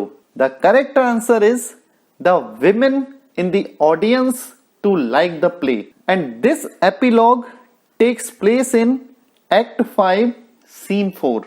Let's move to the next one now. There is a soul of goodness in things evil. Would man observing distill it out? Who has written it? Ben Jonson, Christopher Marlowe, William Shakespeare, George Bernard Shaw.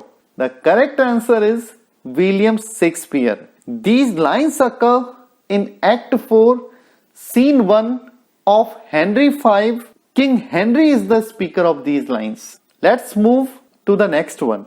In which play of Shakespeare is there a tribute to Marlowe as the dead shepherd? Options are Twelfth Night, Measure for Measure, As You Like It, The Tempest. The correct one is As You Like It. Our next question is, sweet are the uses of adversity. Where do we find this famous quote? Macbeth, As You Like It, King Lear, Hamlet. As You Like It is the right answer, and this line occurs in Act 2, Scene 1, where Duke Senior states, pointing out that beauty can come from adversity, and through his opportunity to get away from the court, he is finding solace in nature.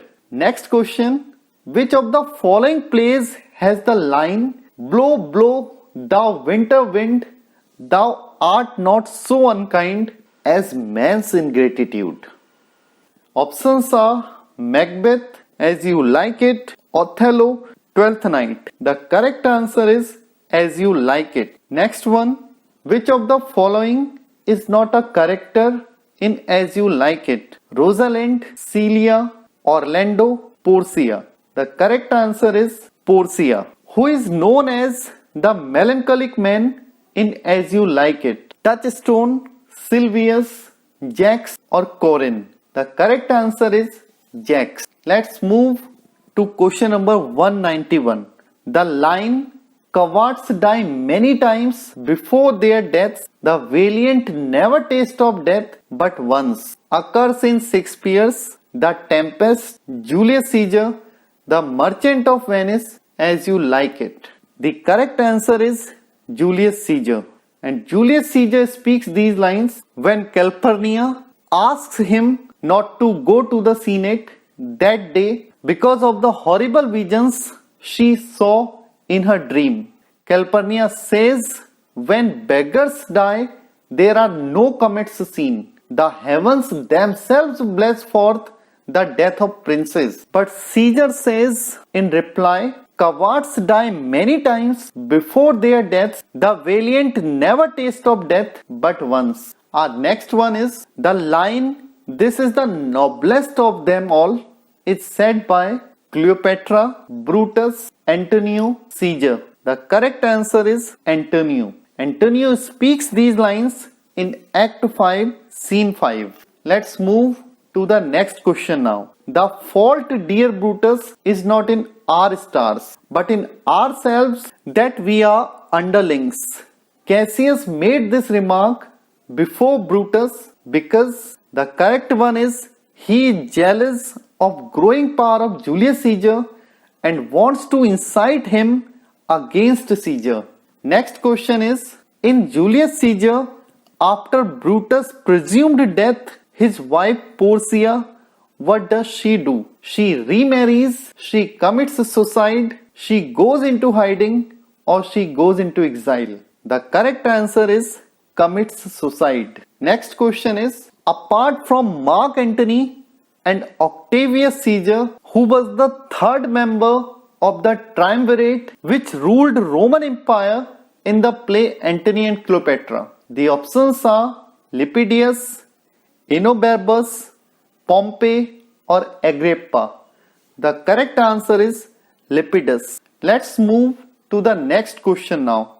Kill Claudio, who made this remark in which play of Shakespeare? The correct answer is Beatrice in Much Ado About Nothing. Next one, the line, there is a special providence in the fall of a sparrow, occurs in All for Love, Hamlet, Antony and Cleopatra, As You Like It. The correct answer is Hamlet. This line occurs in Act 5, Scene 2, and the speaker is none other than the protagonist Hamlet himself. Let's move on to the next one now.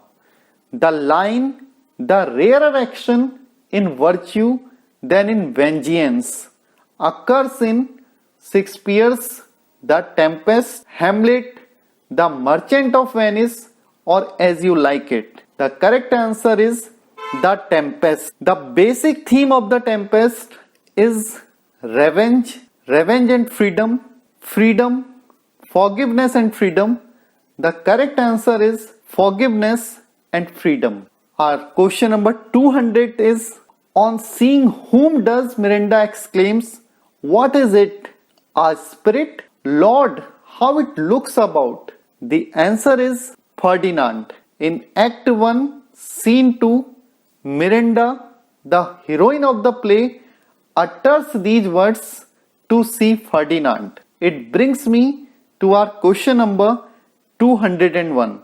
How many female characters are there in Hamlet? 2, 3, 4 or 5? The correct answer is 2. Only 2 female characters are there in Hamlet. Gertrude, Hamlet's mother, and Ophelia, Hamlet's beloved. Shakespeare's Hamlet is a firmly structured revenge tragedy revolving around Hamlet, the male protagonist. Next question is, the lines, O God, how weary, stale and unprofitable seems to me all the usage of this world. These lines occur in All for Love, Hamlet, Antony and Cleopatra, As You Like It. The correct answer is Hamlet. And these lines occur in Act 1 and Scene 2. Conflict between desire for vengeance and voice of conscience leads to the downfall of one of the tragic protagonists in Shakespeare's Hamlet, Macbeth, Othello, Julius Caesar. The correct answer is Hamlet. In William Shakespeare drama Hamlet, who said this? A dream itself is but a shadow. Hamlet, Bernardo, Francisco, Horatio. The correct answer is Hamlet. Hamlet speaks these words to Guildenstern in Act 2, Scene 2. Next one is, age cannot wither her, nor custom stale her infinite variety. This line is about Lady Macbeth, Gertrude, Desdemona, Cleopatra. The correct answer is Cleopatra. Let's move on to the next one now. Shakespeare's Antony and Cleopatra is a Roman play, comedy, farce or melodrama. The correct answer is Roman play. Next one, Shakespeare's history play altogether deal with a period of how many years? 1000, 700, 400 or 350. The correct answer is 350. All is but toys, renown and grace is dead. The wine of life is drawn and the mere less is left with vault to brag of. In which play do we find these lines? Macbeth, King Lear, Othello, none of these. The correct answer is Macbeth. In Act 2, Scene 3, Macbeth speaks these lines. The bright day is done and we are for the dark. In which play do we find these lines? Macbeth, King Lear, Othello or Antony and Cleopatra? The correct answer is Antony and Cleopatra, and this line occurs in Act 5, Scene 2. Things without remedy should be without regard. What is done is done. The above lines are from the play Hamlet, King Lear, Othello, Macbeth. The right answer is Macbeth, and it occurs in Act 3, Scene 2, where Lady Macbeth is the speaker. It brings me to our question number 211. Who becomes the King of Scotland after Macbeth dies? Malcolm, Macduff, Banquo's son or none of these? The correct answer is Malcolm. Next one, Shakespeare's Measure for Measure is a dark comedy, pure comedy, tragicomedy or romantic comedy. The correct answer is dark comedy. Who plans to kill Banquo and his son? It's Duncan, Macbeth, Iago or Hamlet. The correct answer is Macbeth. Macbeth sees the ghost of Duncan, Banquo, Iago or Hamlet. The correct answer is Banquo. Next question. There is none but he who being I do fear. Who is the person Macbeth admits to being fearful of? Duncan, Macduff, Banquo or Ross? The correct answer is Banquo. The Comedy of Errors by Shakespeare has which of the following plots? Twin brothers, two sisters, hero and villain, king and queen. The first one, twin brothers, is the correct answer. Next question is, in which play does Shakespeare introduce us to the world of fairies with the roguish imp of folklore, Puck? The Tempest, As You Like It, Twelfth Night, A Midsummer Night's Dream. The last one is the correct one. Next question, which of the Shakespeare's play had the character Robin Goodfellow? Options are Romeo and Juliet, Taming of the Shrew, As You Like It, A Midsummer Night's Dream. The correct answer is A Midsummer Night's Dream. Robin Goodfellow is the first of the main fairy characters to appear, and he significantly influences events in the play. He delights in pranks such as replacing Bottom's head with that of an ass. Next one is the quote, "Love looks not with the eyes but with the mind, and therefore is winged Cupid painted blind," occurs in Romeo and Juliet, Taming of the Shrew, As You Like It, A Midsummer Night's Dream. The correct answer is A Midsummer Night's Dream. Next question is, sexual possessiveness is theme of Shakespeare's Coriolanus, Julius Caesar, Henry IV Part 1, A Midsummer Night's Dream. The last one, A Midsummer Night's Dream, is the correct answer. It brings me to our question number 221. Hermia is a character in Shakespeare's. The correct answer is A Midsummer Night's Dream. Hermia is one of the strongest female characters in the play A Midsummer Night's Dream. Next question is, the lines "the lunatic," "the lover," and "the poet" are of imagination, all compact, are spoken by Theseus, Bottom, Pyramus, or Thisbe. The correct answer is Theseus. This line occurs in Act 5, Scene 1 of A Midsummer Night's Dream. Sexual jealousy is theme of Shakespeare's Coriolanus, Julius Caesar, Othello, or A Midsummer Night's Dream. Othello is the right answer. Next question is, which of Montaigne's essay inspired Shakespeare to draw the character of Prospero's servant?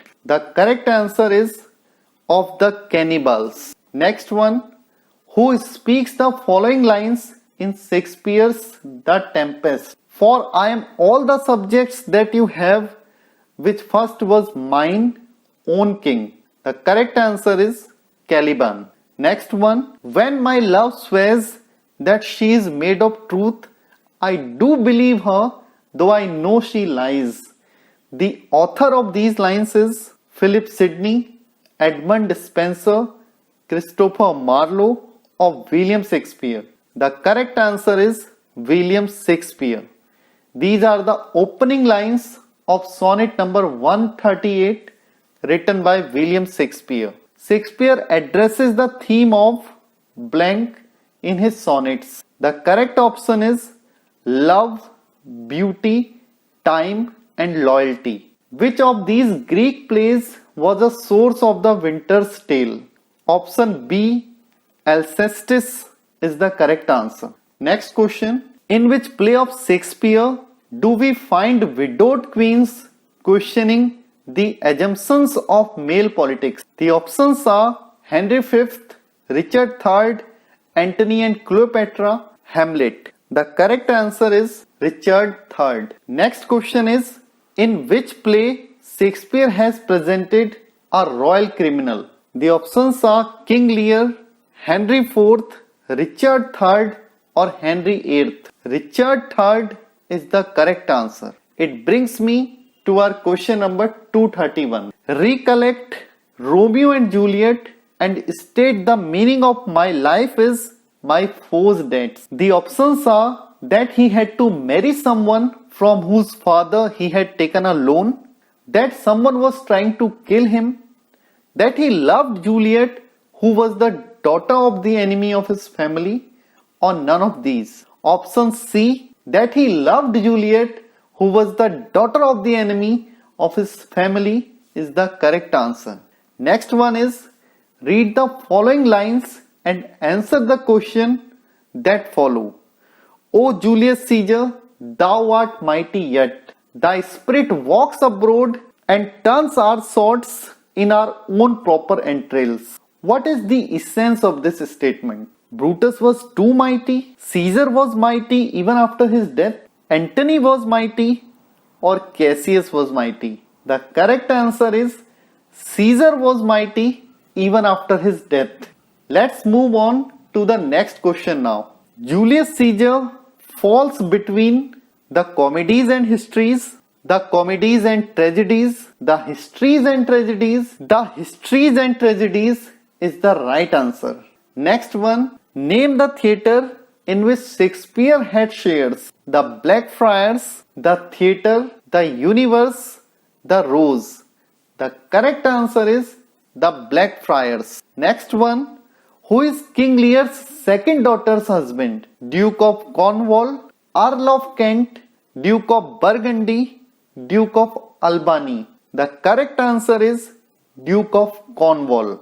Next question, in Shakespeare's Tempest, who is Sebastian's brother? Antonio, Alonso, Ferdinand or Gorgialo? The correct answer is Alonso. Next question, who is the daughter of Shylock in The Merchant of the Venice? The correct answer is Jessica. Which purpose is resolved in the scene between the two grave diggers in Hamlet, Act 5th, Scene 1st? It provides suspense, it provides joy, it provides comic relief, or none of these. Option C, it provides comic relief, is correct one. Othello killed Desdemona out of anger, hatred, love or ignorance. The correct answer is ignorance. Our bodies are our gardens, to which our wills are gardeners. These words form the speech of Hamlet, Iago, Viola or Brutus. Iago is the correct answer. It brings me to our next question. In which play of Shakespeare do the characters Voltmand and Cornelius appear? The options are Hamlet, Othello, Julius Caesar, The Tempest. The correct one is Hamlet. Next one, the early plays of Shakespeare were written between. The correct answer is 1590 to 1595. Shakespeare's play Hamlet is influenced by Marlowe, Kyd, Peele, Nash. The correct answer is Kyd. Hamlet is influenced by Kyd's The Spanish Tragedy. Next question. Stratford-on-Avon is the place where Shakespeare was born. Where is it located? The options are Warwickshire, London, Sussex, Edinburgh. The correct one is Warwickshire. Next question. Which of the following lines by Shakespeare is repeated several times in Virginia Woolf's novel Mrs. Dalloway? Options are, if music be the food of love, play on. Fear no more the heat of the sun. Those are pearls that were his eyes. There is a tide in the affairs of men. The correct answer is, fear no more the heat of the sun. Next question is, who asked how many children had Lady Macbeth? Options are Elsie Knights, AC Bradley, Rymer, Wilson. The correct answer is Elsie Knights. Next question, was the hope drunk wherein you dressed yourself? What hope is Lady Macbeth talking about in Shakespeare's play Macbeth? The options are to kill Macduff, to be king hereafter, to get the damned spot of blood out. None of these. The correct answer is to be king hereafter. Next question is, what is the year of death of Shakespeare? The options are 1624, 1616, 1611 or 1610. The correct answer is 1616. Next one, where from these lines have been taken? Good friend, for Jesus' sake forbear to dig the dust enclosed here. Blessed be the man that spare these stones, and cursed he that moves my bones. The options are King Lear, Cymbeline, Richard III, Shakespeare's tomb. The correct answer is Shakespeare's tomb. And the last question of the day is, who expresses the common judgment of Shakespeare when he says, I do not remember that any book or person or event in my life ever made so great an impression upon me as the plays of Shakespeare. Options are Dante, Goethe, Keats or Wordsworth? Option B is the correct answer, friends. With this, I wind up today's class. We'll be meeting again very soon with a new lesson. Thank you very much.